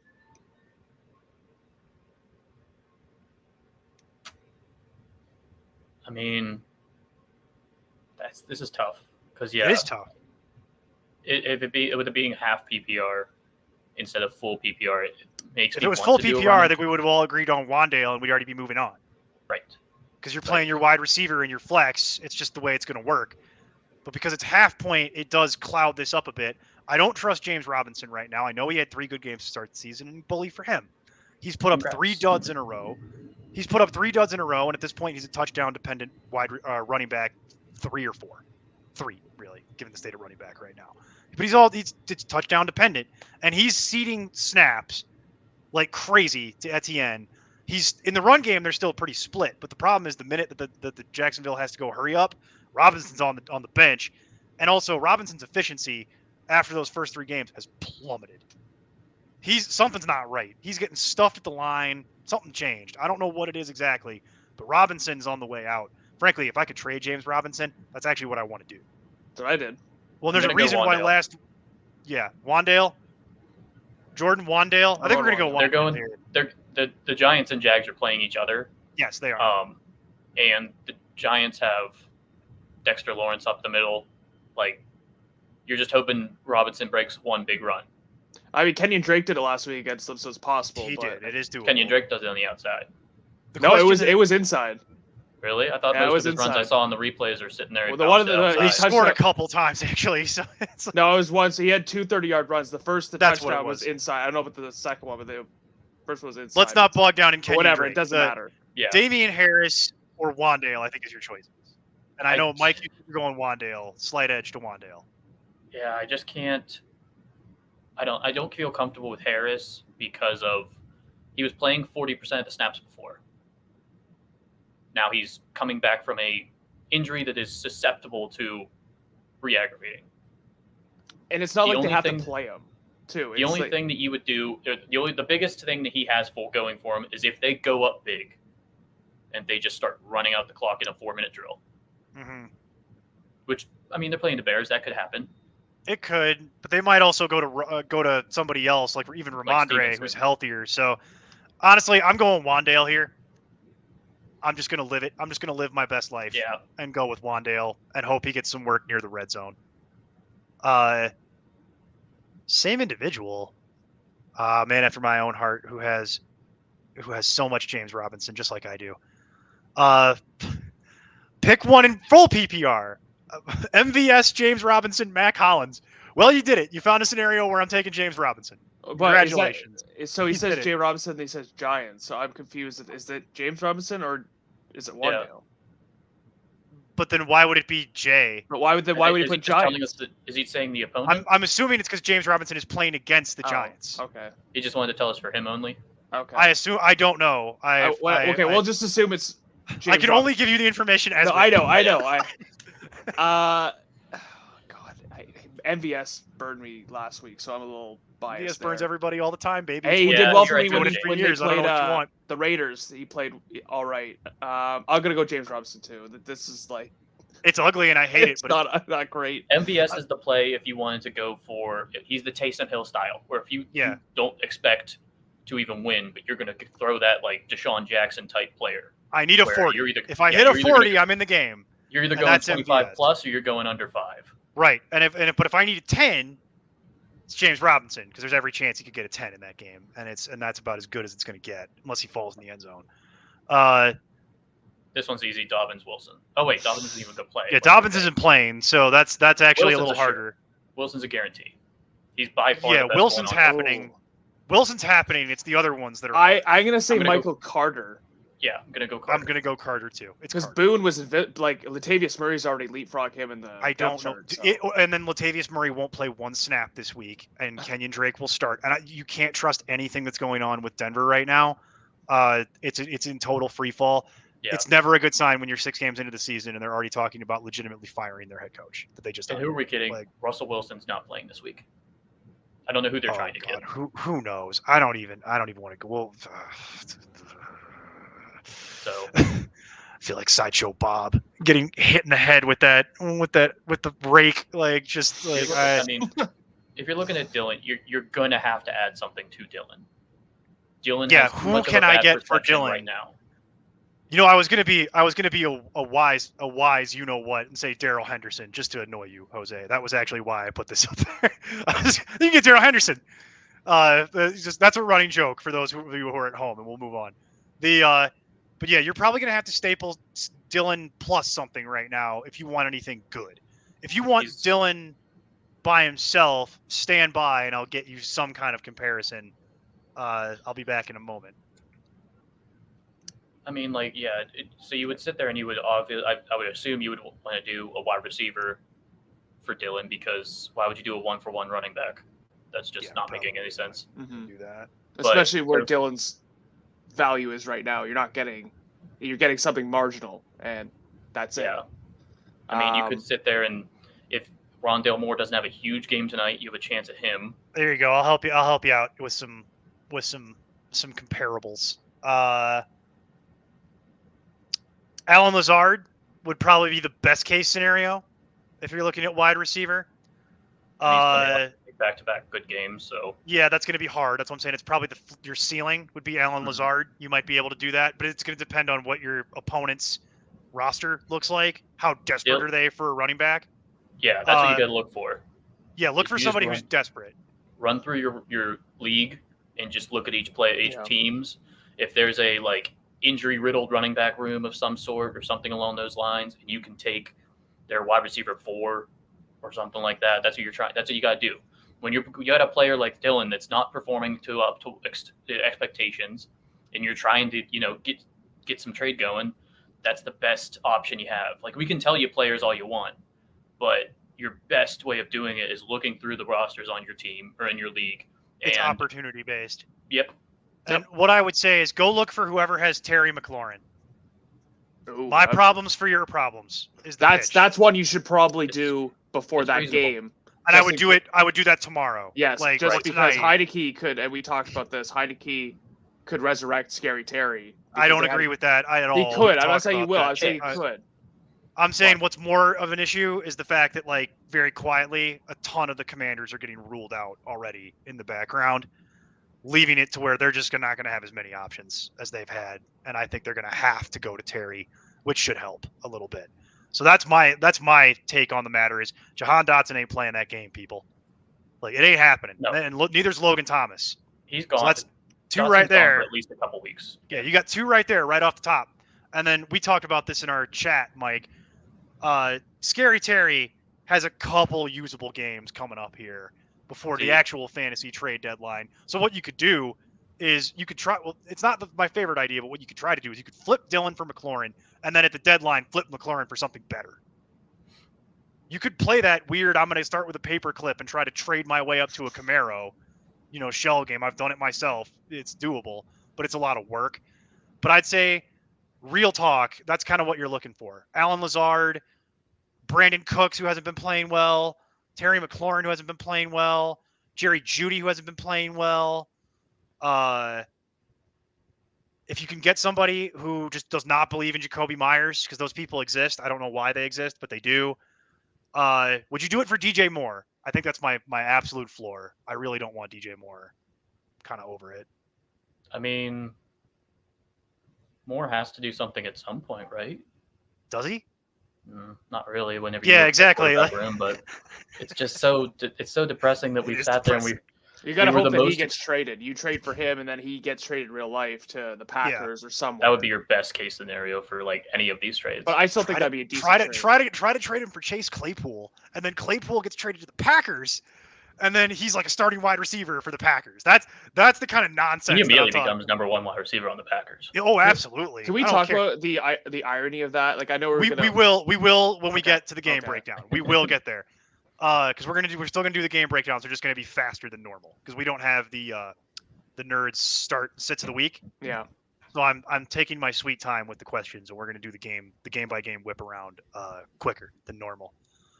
Oh, No. Jose, that's half a question. Yeah, neither. I I'm didn't know if he assuming. was going to go or nah. I think he means Hines or Schultz, and I'm assuming he means Dalton Schultz. And if that's the, I don't think Dalton Schultz is playing. He might be playing. It's possible he could be back. It's been a while. I mean, This is a we need to know your other options sort of thing. Like, there's no context. I don't know. Like, if it's I those hate all- two, I hate your. no, it's not great, but like Yeah. what like. Again, like it could be his best options. He could be like Mac Hollins, It's buys too right now. We're in the buys. and there's also buys, of course. this is probably one of the worst weeks for buys. It's week 6 this week and week 14.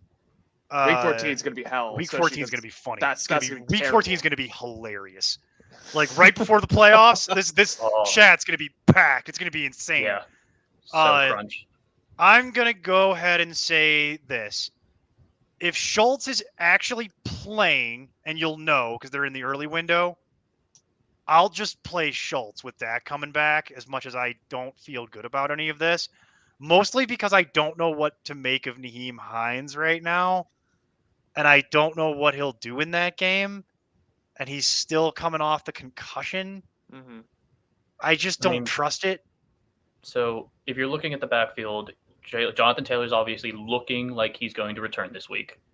So he's probably going to, if anything, have a slightly less workload than normal, which is understandable. But the problem is, once they saw what Deion Jackson did last week, they're probably going to split it even more. Like, not just go ahead and give Hines the second amount. It could just be a 3-way type split. That scares me a bit. Like, if I've Jonathan Taylor, no matter what, if he's playing, I'm playing him. But it makes me nervous about Hines, because Hines' thing before was, well, we knew that any touches that weren't going to Taylor were going to Hines, and he was going to get the receiving work. Well, Deion Jackson, I think they're really happy with what he did, that they're going to give him some of the rushing work and be okay with giving him a couple targets. So then it's just like a three targets here, 2 targets here. Maybe Taylor gets the 15+ rushes. Like, nervous. Yeah, I agree with everything you said. Just because it's true. Like, we don't know. Hines barely had a role before he got hurt, and then when Taylor got out, he got hurt on the first possession. So, Schultz, I feel like, has bigger opportunity if he plays. So I'll go Schultz as well. All right. Oops. There we go. This is an interesting one. I actually for once wish the nerd was here because he would have so many opinions on this question. Pick one PPR: Pierce, Wandale, Dylan, Montgomery, and he's starting Lazard and Lamb, which I would agree with. You would be starting Lazard and Lamb with Kupp and Gabe Davis on the bye. Monty, I am also going Wandale for this. I went Monty. Oh, I'm sorry. You're right. Monty. Sorry. Forgive me. Yeah, Monty David was number 1. Wandale's number 2 to me. Yep. That's how I'm going to roll it. Yeah, I'd have to go Monty as well. I feel like I'm going to like embody the nerd spirit and say don't sleep on Pierce, because I do think Pierce is. I'm starting to be convinced now that Pierce is like flex considerable. We had that conversation last week with Steve. It's just what it is. He's moved up into the 40s in the wide receiver rankings, and he has to. I'd probably still slightly go Wandale just because I think the opportunity seems a little better. But Monty for me, Ryan's gonna throw it 40 times again. No, I don't. Not against Jacksonville or Tennessee. Thank you. As well as with a returning running game. Like 2 of his 3 running backs are returning this week. Yeah, and the line's going in. I think we all agree it's Monty. It's Monty is what you're going to go with there. And then let's see. Oh boy, James Robinson. Ooh, Lord. I'd go Robinson. Yeah, I'm going Robinson too. It's not pretty, but I don't like want to deal with any of your other options. Everett, I believe, is still injured with he is, and then illness that we had. Yeah, and we don't hate Antonio Gibson, but the Commanders clearly do. Yeah, we don't. He was obviously the most talented running back on the field when the Commanders had the ball. I'm going to go Robinson. If Brian Robinson isn't the beneficiary of the world's worst punt recovery, he has like a 5 in that game, and everybody would be talking And like about 2.4 yard per yeah, carry thing. and everybody would be talking about what's wrong with Brian Robinson, but he gets a bunny touchdown because the Bears are terrible. Which took him 3 times to get in from like 3 yards out. Right, and he got a 12, but he got a 12 in fantasy. And when you look at just the box score, he got a 12 in fantasy, and they're saying he averaged 3.5 yards per carry because he had that 15-yard run at the end of the game. And I'm like, that is so misleading. If you actually watch that game, it was ugly. In the Discord, I was in the Discord. I was stat tracking it the whole night. I'm like, this is disgusting. Like you cannot. He is what we thought he was coming out of college, and everybody thought like, oh, but I mean, he's just such a reliable running back. Yeah, he's reliable. That's great. He's also not talented. Thank you, Thomas, because that is the right answer. Just watch the Thursday night game with the sound off. If you absolutely have to watch it, don't listen to them. You're just polluting your brain with nonsense from them. All right. I have Jefferson, Higgins, Pittman. Okay, so he's talking about his wide receivers. All right. Oh boy, a real question from a real fan. Hi, Steve.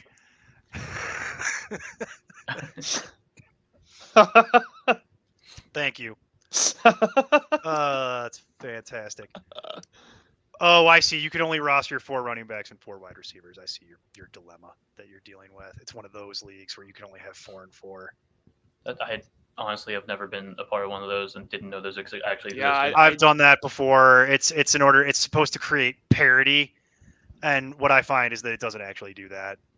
It just makes people make really difficult, crappy decisions, and it does help the waiver wire. The waiver wire is usually much more friendly in leagues like that, but it makes it very hard to trade. Makes it very hard to trade stuff. Well, yeah, because you can't do like 2-for-1s or anything along those lines if you can only roster a certain amount of one position. Exactly. It makes it very difficult to get anything done. I didn't care for it. I would rather play in the opposite of that, where you just have this insanely deep roster, and you can just roster whatever you want. Because that's much more fun to me. Yeah. Polo, how you doing, Polo? Polo. All right. That's fantastic. All right, Polo, get your questions in, by the way. And for the moment, we don't have any further questions to answer. We've answered everybody in here so far. We are all set. So we're going to start doing game-by-game breakdowns here. These will be a little more brief than normal because we're not doing start and sits of the week. But yeah, as you have further questions, go ahead and put them on, and we'll get that taken care of for you. The first game, not Thursday night, Seahawks at Chargers. And hey, we don't have to do this long because Jason's not here. Chargers -6.5 at home. Effectively, as it relates to the Seahawks, you're going to have all your Seahawks. There's really nothing to report. It's going to be wheels up for your normal Seahawks. As it relates to the Chargers, you will. It's looking like we're finally going to get Keenan Allen back. I'm actually surprised we didn't get more Keenan Allen questions so far, because it looks like we might actually get Keenan Allen back. But he was quoted as saying if they need to give him another week, then he'll get another week. Because they have a bye week next week. Right. So it's not a lock that he's coming back. And if he does, he might be on a pitch count. So I just thought we would get more Keenan Allen questions. It's a little strange. You've got Josh Palmer, by the way, still in the concussion protocol. Josh Palmer, very quietly, has actually been somewhat useful for fantasy. He's actually like kind of a low-end flex, just with Allen being out. We'll see if he can sustain it. And then Josh Kelly, who had worked himself into the true backup role, MCL sprain, out several weeks. Hello, Sony Michel. Gross. Do we get to see Isaiah Spiller? I don't think it's because they do use 3 backs. I know it's not going to be a lot, but I was going to say he might get a touch. Yeah, maybe he might get to dress. Action. He might get to finally dress, which is which I was finally have an active week, which we'll see what happens there. But it's Eckler. Like you're not playing those guys. Yeah, and those are your main things. Gerald Everett is sick. We'll see if he can get up for the game. It's not an injury; he's just ill. And Donald Parham is in the concussion protocol, but you're not really worried about either of those two things. So there's not too much to cover for Seahawks Chargers. You'll have most of what you're used to starting at this point. Next game up in the early window, Falcons at Bengals. Bengals -6 at home.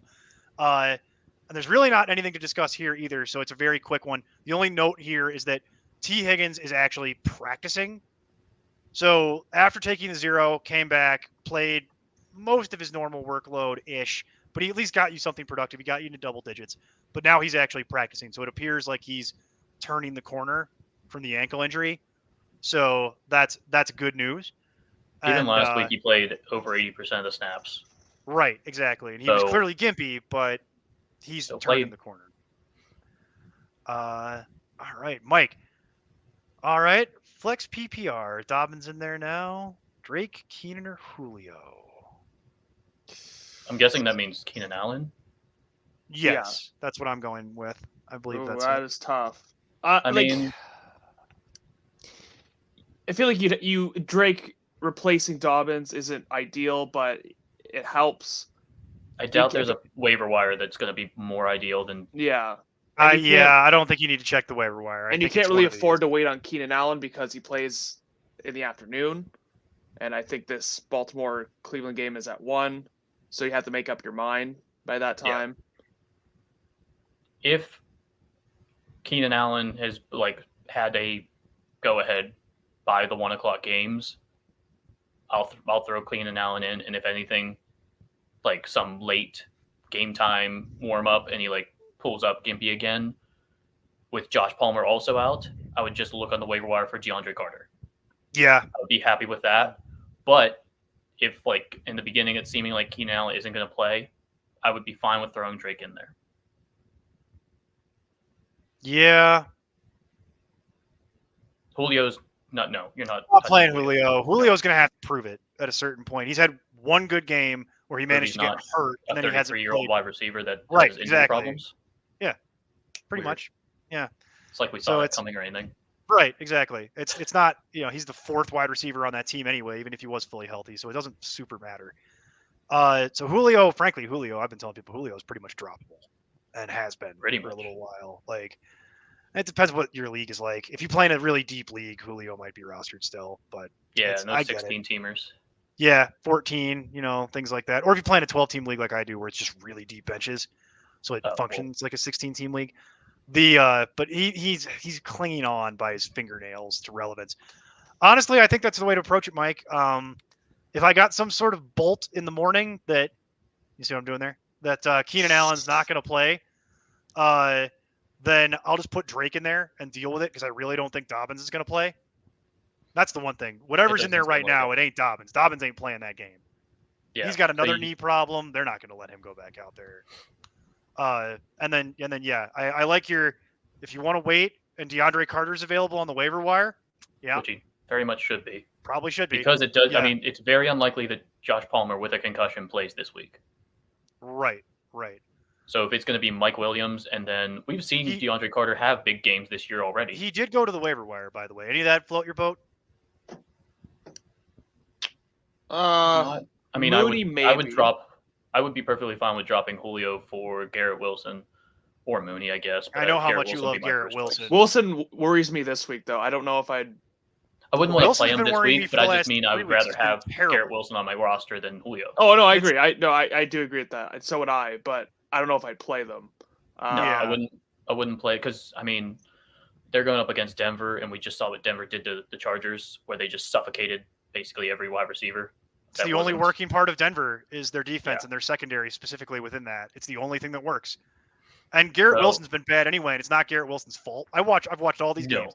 It is not Garrett Wilson's fault. Talent. It is Zach Wilson cannot get the ball. Not just to Garrett Wilson. Anyone. Why do you think Elijah Moore wants to trade? He can do this. Here you go, Brees. That's Zach Wilson. And then if he doesn't do that, he's running it himself. And that's all he knows how to do. Maybe one day he'll learn how to throw a football, but I'm not counting on it, to be perfectly honest. I think it's more likely that our friend Mike Manning goes pro at quarterback than it is that Zach Wilson learns how to throw a football. So, I mean, because Mike's got a fighting chance. I'm 5'10", 170 pounds maybe, so I would not last very long in the NFL. And might have trouble seeing over the line. Hey, you're Drew Brees' size. It's fine. All right. Here's a good one. Would you drop Dobbs for either Claypool or Pickens? Yes.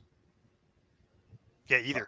actually. I do I Pickens mean, personally, but So yeah, I would go Pickens first because the reason you would do Claypool is for the idea of him getting traded, not for his actual output this season on the Steelers, because he will not have any.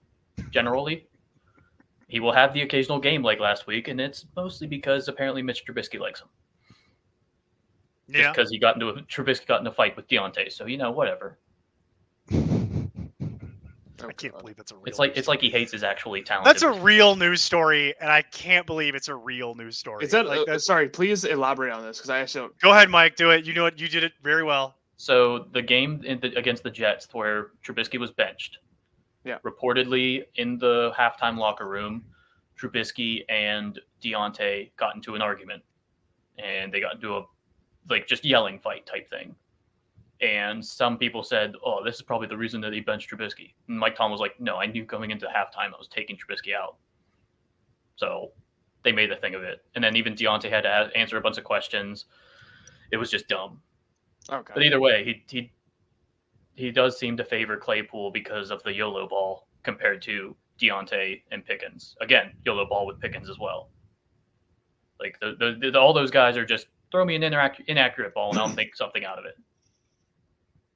So yes, Dobbs for Pickens because he has way more upside than either Dobbs or Claypool the rest of the season.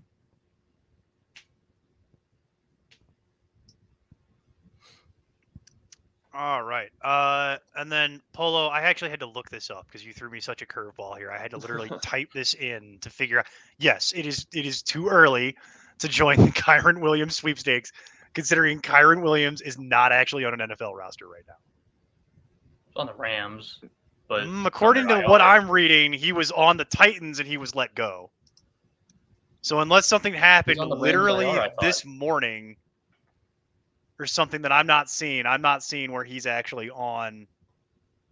Oh wait, I think he's on IR. I think he's on the Rams IR. Hold on. This is not sorting properly, which is why I'm giving people bad information. That's my fault. I agree, though. I think it's a little bit too early. That did not sort properly, and that it is depends the issue on there. like your league. Is it like if it's a 16-man, you should already be rostered. But Malcolm Brown's still there. He will have an impact. And then if something happens to either him or Henderson, then yes, then Williams will start. But again, it depends on how deep your league is. Like, are you just doing it just because like there's a chance, or is that legitimately there are better dart throws? Yeah, there are, and I got it by the way. He is still on the Rams, and he is still technically on IR. Yeah, they're still going to be irrelevant. They're saying the projection is like best case scenario, he could come back after the bye this week. So best case scenario, he has like 6 carries in the next 6 weeks. Exactly. Darrell Henderson's the one you want. So that's the Rams are okay. The Rams are already connected with other running backs trying to trade for them for other teams, and Kyren Williams is an unathletic, mediocre type talent at quarterback or running back. Those aren't like, and the Rams running back room in general for the duration of this season has averaged combined about 13 points per game. It's just not that good. It's not a good scenario. Not a great player that's going to overcome the scenario. I just don't see the appeal.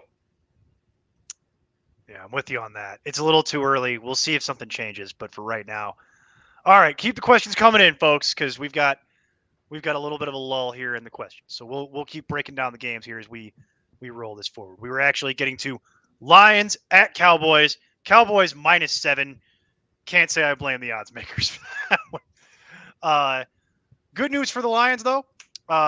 Good news first. Amon-Ra St. Brown has been practicing in full, coming back off of the injury. That's the good news. Now the bad news. DJ Chark and Josh Reynolds, despite having the bye, are not practicing at all, both Wednesday and Thursday.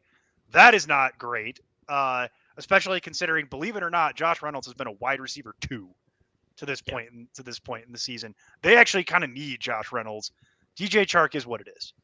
But Reynolds has actually been a focal point of that offense. So this is also why we were talking about Hockenson earlier when people were asking questions. I think there's a very real chance you're not going to have DJ Chark or Josh Reynolds for this game. And if that's the case, you are very much going to be looking at a whole lot of extra targets for Amon-Ra St. Brown and for Hockenson. They'll go back to the well with those two guys because that's what they do when they can't spread it around. And then finally, DeAndre Swift has been practicing in a limited capacity. The hope is that he will be able to return this week. Stay tuned to the injury reports because that is not a certainty just yet. And beyond that, Cowboys quickly. Dak Prescott looking like he's actually going to suit up and play as the starter this week, finally coming back. Got any comments on that, anybody? Anybody expecting anything? I have zero concern for it. Okay. If I've been holding on to Dak in my IR spot this entire season, don't really care what your other option is for your quarterback you've been using. But I know and I have Dak in like 3 leagues. My other options, and most of them were like Matthew Stafford. I picked up like Geno Smith and others, things like that. Every single league, I put Dak right into the QB spot. Okay. And it's a juicy matchup too. Like great matchup. It is a great matchup. Okay, so and then CeeDee Lamb also has been dealing with a hip. He is gonna play. He's gonna be limited all week, and then I bet he plays. And then the final one is. This sounds like it's not much of one to be concerned about, but it is one of those that's going to nag throughout the season. It's like if he would take off time, it would probably heal completely, but it's not something that's going to limit his snaps or has too much of a concern for like a major, like extended aggravating type thing where it's going to make it worse based on how Fantasy Doctor Twitter has explained it. Right. I'd like to just point out that like this Rashad Shaheed guy, who was like the Saints' 6th wide receiver, is just insanely fast. Oh yeah, I saw him and he last has week, and I was like, and he has a 53-yard touchdown already in this game. You know who else has a touchdown this game? Taysom Hill. Yeah, that did happen. It was a receiving touchdown, wasn't a rush. It actually just happened, and all the Alvin Kamara managers are just beside themselves, furious about what's going on here in this game. They also have the Saints. Andy Dalton has also, he has a 53-yard touchdown to Rashad Shaheed, who no one had ever heard of until last week. Because why would you? And then he also has a 63-yard touchdown in this game. Or he has it might have been taken back, but it's not a touchdown, but it's a 63-yard completion. Would you like to guess who made the completion? I know who it is, but I'll let Mike Don't spoil it. Don't spoil it. I know who it is. You'll never guess it. Taysom? No. Can I give him a hint? Give him a hint. Former top 10 pick about 10 years ago. Former Chicago Bear wide receiver. It was Kevin White. Kevin White has caught a 60-yard bomb in this game because Thursday Night Football. You've got wide receivers. Chris Olave is just there. He's a great deep threat and everything. Chris Olave has like a 7 in fantasy right now. He's playing fine. It's just they're getting it done in weird ways in this game.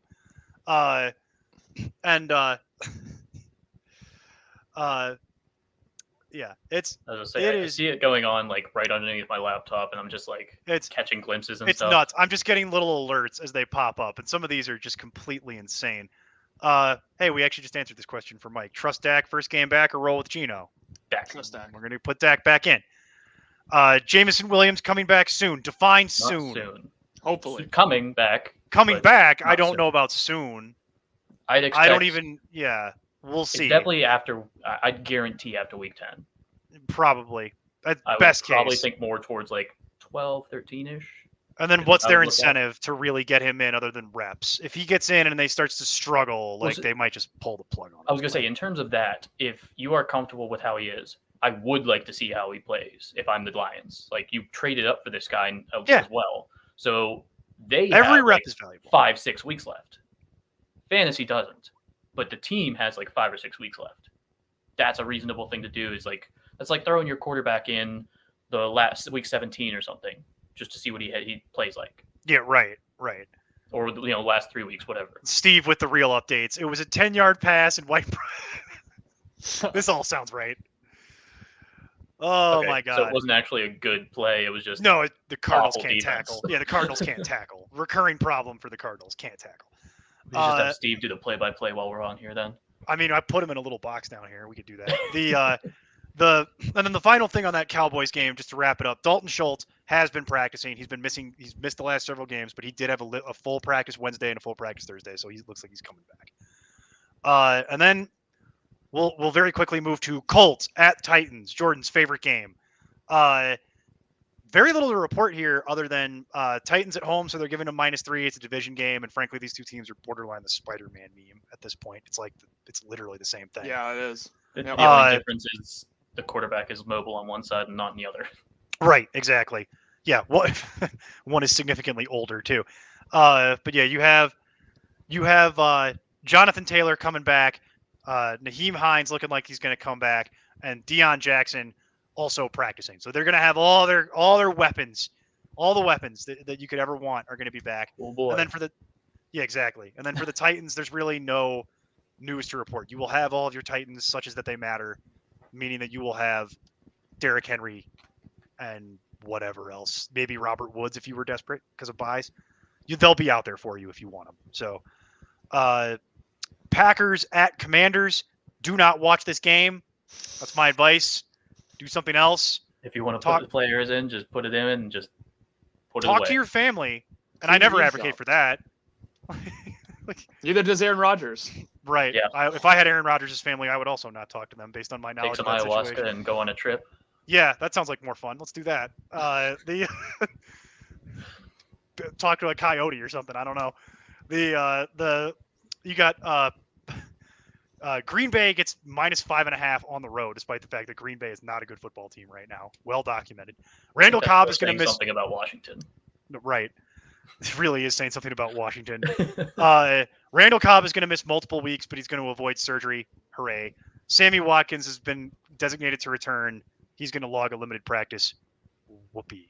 Leave him on the waiver wire. Makes no difference. Yeah. Commanders is more interesting. Carson Wentz has a fractured ring finger. He's going to miss the next month of football. So you're going back to the Taylor Heineke experience as we discussed. Gross. Just gross. I'm not he has confidence.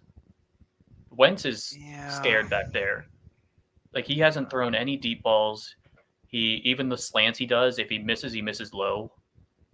Like, at least Heineke has confidence, thinks he has one of the best arms in the NFL, and which is how he got Terry McLaurin in the concussion protocol last year, because he thinks he can throw it deep and he can't.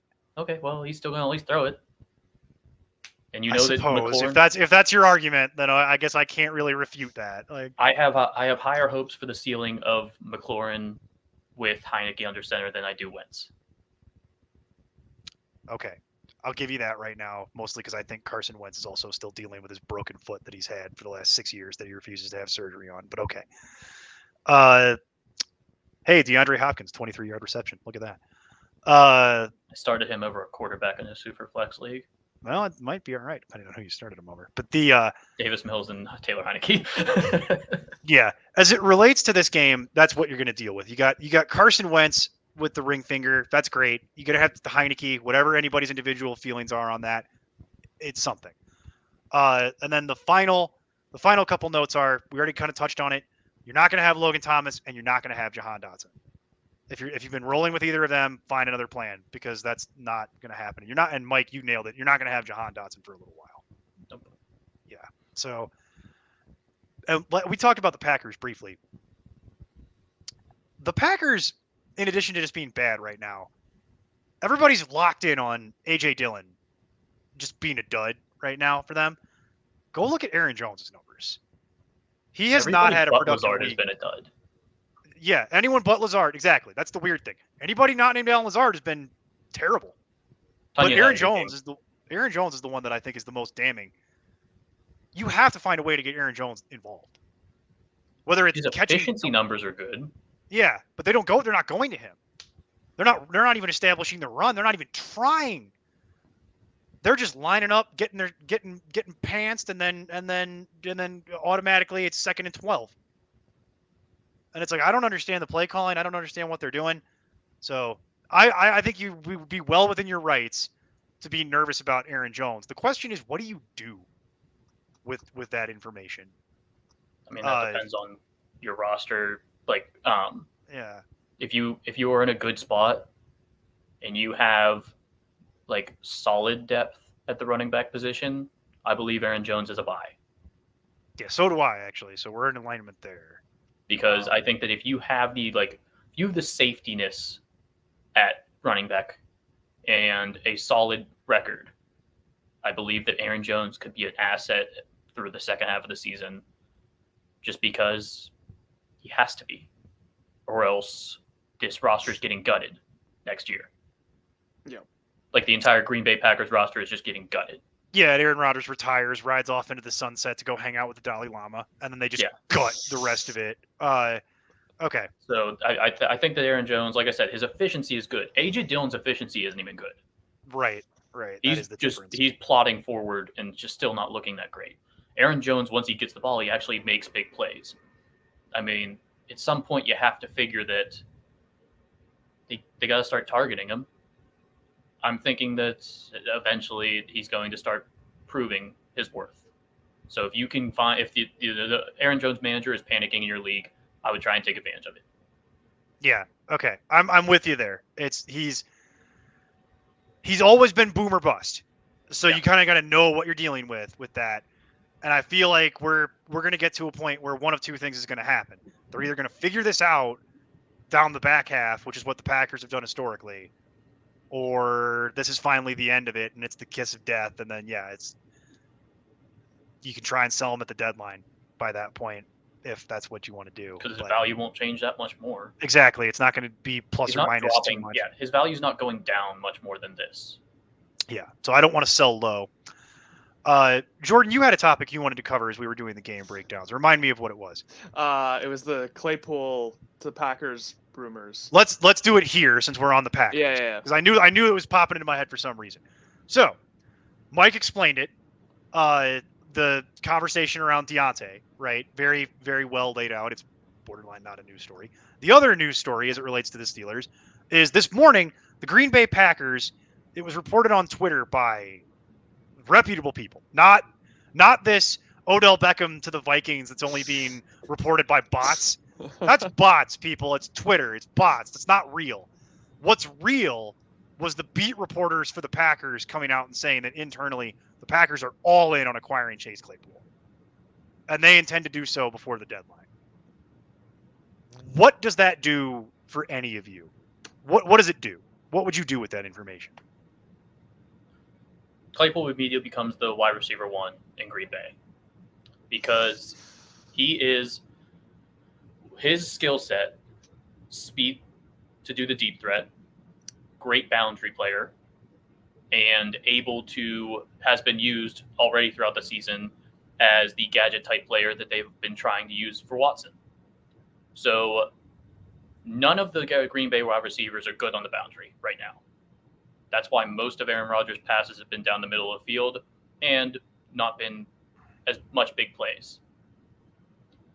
So Claypool is able to be the guy that does the Devontae style, where it's toe touches on the outside, and the plays that were for Watson, that have been for Watson so far this season, can immediately go to Claypool, and he will be more productive with it. He's also significantly healthier than Watson, who they've been talking about as an IR shutdown candidate, quietly. Because, I mean, if you're looking at, so he has 2 years left on his rookie deal. So he's not only this year, but also next year on a second-round pick contract. So it's very cheap. It's a reasonable thing. And the Steelers aren't going to sign him. So whether you trade him this year or next year, either way, you're going to trade him. Yeah, but you'll get more to that point. If you can do it now, you'll probably get an extra pick here. Yeah, you would get a better pick now than you would. Well, that's why we're talking about it, because Claypool has been cut to a point that this isn't even necessarily a go make a lowball offer to whoever in your league situation necessarily. This is a waiver wire situation. This is an upside play, a major upside play, but it is a risky, emphasize risky, because if the trade deadline passes in the next 2 weeks for the NFL and Claypool is not traded, his value will plummet because he's not getting the targets on the Steelers offense. He's the obvious wide receiver 3 on a run first offense. Last 2 weeks, he's got 9 targets and 7 targets. It's a question of what he does with them. Well, 2 weeks ago, they had to throw the ball 50 times because they were down and by 40 also points. That was without Freiermuth, which I don't know how much that affects it, but that will affect it some. I will tell you that, because Claypool's playing the slot this year, which he will not do in Green Bay. No, he will not do that in Green Bay. And he played better out wide than he does in the slot. Fortunately, I don't have to dig too far to get these Claypool stats. I actually have them right here. For the first 3 weeks, Claypool averaged 6 targets exactly each game. 6, 6, 6, straight down. The problem is he was only catching, on average, about 4 of them, and his average depth of target was pathetic. Well, It was literal dump, Trubisky's just little. was too. Yeah, exactly. Little dump offs, and you're talking about 9, 6, 7 fantasy points. It's not going to cut it for fantasy football.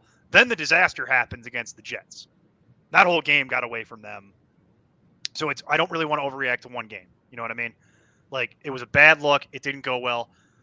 But he's been playing 92% of the snaps, 92% of the snaps, 93% of the snaps. The only really bad game he's had was that Jets game that went sideways on them basically from the beginning. And since that Jets game against Buffalo, played 91% of the snaps, 9 targets, because you would have to. The issue is he only caught 5 of them for 50 yards. That's your issue, is that you can get 9 targets. Last week is the one that's interesting. Plays 86% of the snaps, 7 targets, caught all 7. That's the outlier. It's the only time he's done that for 96 yards and a score. If I could guarantee that, we'd be having a whole different conversation. So 4 of those 7 came in the final 2 minutes when Trubisky went in because Pickett had a concussion. And they were losing. And they were losing and throwing. Yep. Or no, they were winning. They were winning and running out the clock. Yeah. Well, losing and then winning The last 4 minutes, that's when 75% of his targets and production came.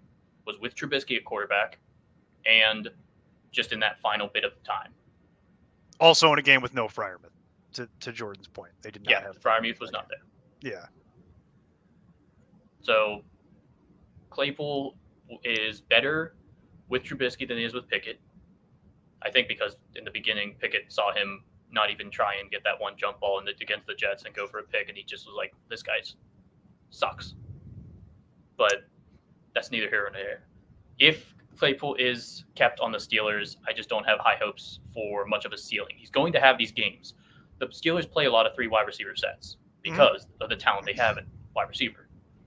So, yes, he's going to be on the field. I just don't think that this run-first offense is going to sustain multiple wide receivers, as well as a tight end 1, as well as a running back. I will say, I think he could be okay this week against Miami, because Miami will move the ball, or at least should make an attempt to move the ball. It depends on who their quarterback is. So you're going to deal with that problem. But as I mentioned before, Miami's secondary is not good. And it's not because they're like just horrible or anything. It's they're hurt. So they're giving up a lot of yards. Is going to shadow Deontay. Yeah. So you've got a chance where Claypool could be running free. We've seen a lot of wide receivers torch the Dolphins recently. It could happen here again. Freiermuth might be coming back for this game, though, because it's looking like he's back. Yeah, he's trending towards making it out of the concussion protocol here. So that throws a little bit of cold water on it, because it's going to depend on who you drop. But do I blame you for picking up Claypool? No, not at all. No, I think Claypool should be rostered. Jordan, what do you think about this? Because this was your topic, and we've I agree with Mike says. I think he's going to need a little bit of the time to develop chemistry with Rodgers if it happens. I just find it funny that they could have had Claypool had they not drafted Jordan Love. That's just the point I wanted to make, because I love bringing that up. Or Michael Pittman. Or I didn't even think about it. Let's go down the list. That's what I always find funny. I didn't even think about it. That's the only thing I wanted to say. I just wanted to. No, you're fine. I didn't think about it from that angle, but it's worth discussing, because I think Claypool is if he's available on your waiver wire, I think he shouldn't be, because it doesn't cost you much. You can pick him up for virtually nothing. All you have to do is create one bench spot, stash him on the end of your bench, might come good. And then if it doesn't, you can just cut him, because it's not a big deal, because you're not really invested in it too much. And he's still available in like 33% of leagues, because he was dropped a lot after that Jets game. His rostership percentage went way down. So you can get him. I wouldn't necessarily trade for him unless I had some kind of like insane deal that I was working, which is not realistic. But he's a throw-in. I feel like he should be rostered at least for a little while, and then we'll see where the chips fall. So it's an interesting one, though. As we said, we have 2 more weeks until the trade deadline.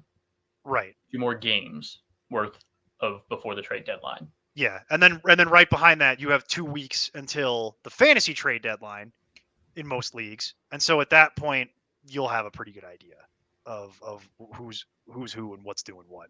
All right, let's whip through the last couple of these games here. Bucks at Panthers. Bucks -11 is the road team. That's very polite by the odds makers to Carolina. For the Bucks, you've got Julio. Julio Jones got a veteran rest day on Wednesday. He did limited practice on Thursday. I don't care. I don't think anybody should care about that. Cameron Brate has a sprained neck. And when I read that the first time, my reaction was, because it's like, can you imagine? Like, that's got to be like hell. Just trying to like, just trying to like, that's got to be a nightmare because you do this without thinking. I would guess that he has a brace on that's stopping him from doing that. One would hope, but I don't know. I'm not his doctor. I don't know what he's doing at home. People were just nervous because they thought it was another concussion, which would have been his second in like 2 weeks. Yeah, right. So that was the big thing, was it's a strained neck, so it's not as big of a concern. Painful, I'm sure, but not as but much he's long-term certainly concern. not playing. He is not playing this week, guaranteed. So get on the Cade Otton train if you want. I know a lot of people like that train. I'm staying far away from it. He's a streamer. He is a streamer. Once you get so far down the roster or the list, like, might give it one more week with 2 more teams on bye, and you, sir, are going to be a streamer. Okay, like we're all going to get our chance to go play tight end. You're overestimating my athletic ability, I think. I haven't played in any sports since it's been about 10 years at this point. So you could just take the joke and not like correct me. Like you do, like. I mean, okay. Looking at the play, looking at the Bucks, moving, but like Godwin's off the injury report. By the way, like if Jason was sitting in the same chair, I'd be saying the same thing to Jason verbatim. And you said you're like 5'10", 170. I'm pretty confident Jason's like 5'7", 150. So let's not take everything so literally here. And like, all right, like let's not. The big thing is Godwin is completely off the injury report. I'm just doing this jokes to entertain Jordan now. That's all I'm doing. I mean, poor Jason's taking straight. He's not even here to defend himself. And he probably can't even comment it right now. But wheels up for Mike Evans. Wheels up for Chris Godwin. Yeah, all your normal Bucks, you'll have them. Leonard Fournette. Yeah. You'll have it all. And then Panthers, you're not starting Panthers. Except for McCaffrey. Except for McCaffrey, but everybody knows that. So PJ Walker is going to be starting this week. Had -1 air yards last week. Yeah, not good, to say the least. I think a lot of folks are just hoping that CMC will actually get traded this time, and then we really don't have to have the conversation about the Panthers at all. Because if CMC's not on that team, you're not starting DJ Moore at this point. I can't imagine you're still. I would hope he gets traded too. If they're just going to be great. Full fire sales, just get rid of all of them. That'd be great. And boy, you want to talk about coaching dysfunction? Go read about that. About how that's been working in the background for the last couple of years, apparently, because that was shocking about how they've been making personnel decisions in Carolina. I won't go all the way into it, but effectively, it's obvious to everyone who follows it that they don't know what they're doing. It's so much worse once you start learning the details. There's a reason why they're the worst team in football right now. Giants. You give a college coach that isn't even that productive in college and give him a 7-year contract.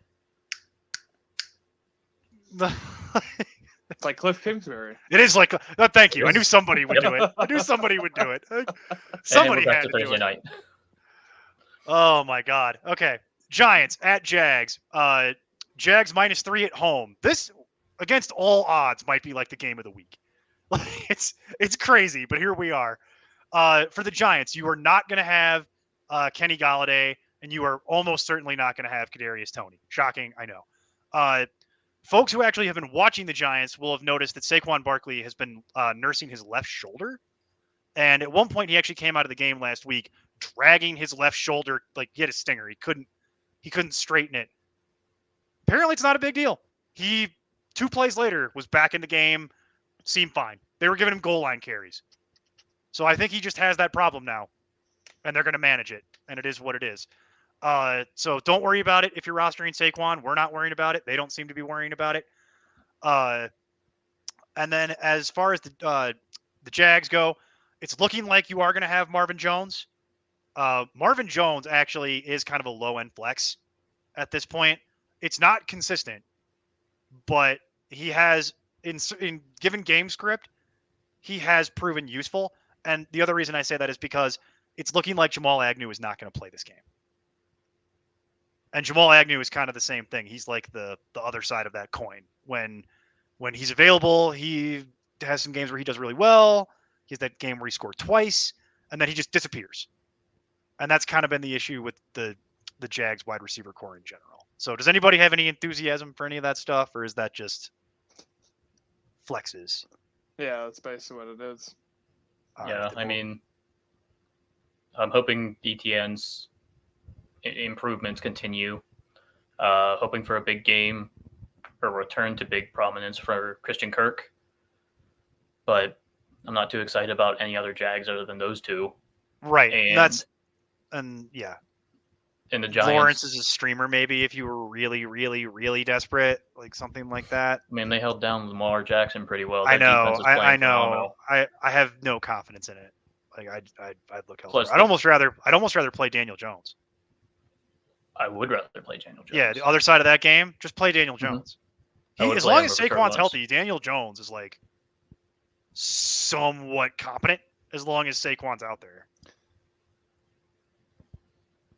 No one likes David Tepper anywhere. Yeah. I think that's a consensus around everywhere. Yeah. That's even his family doesn't like him from what I've read. No, that's what I've read. Is that actually true? No, that's what I've read. That's not even me. I'm not making that up. I'm not that. The I'm opposite not that Aaron dumb. Rodgers. I'm not gonna slander people.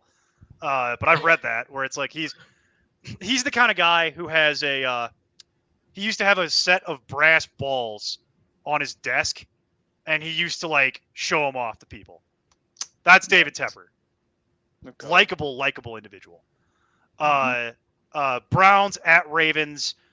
What high hopes we might have had for this game once upon a time. Ravens minus 6.5 at home. Browns, you're not worried about the Browns. You're gonna have all your Browns. Ravens is a little bit of a different story. You might be getting Gus Edwards back. We don't know yet. Worth monitoring. You might be getting Rashad Bateman back. We don't know. Worth monitoring.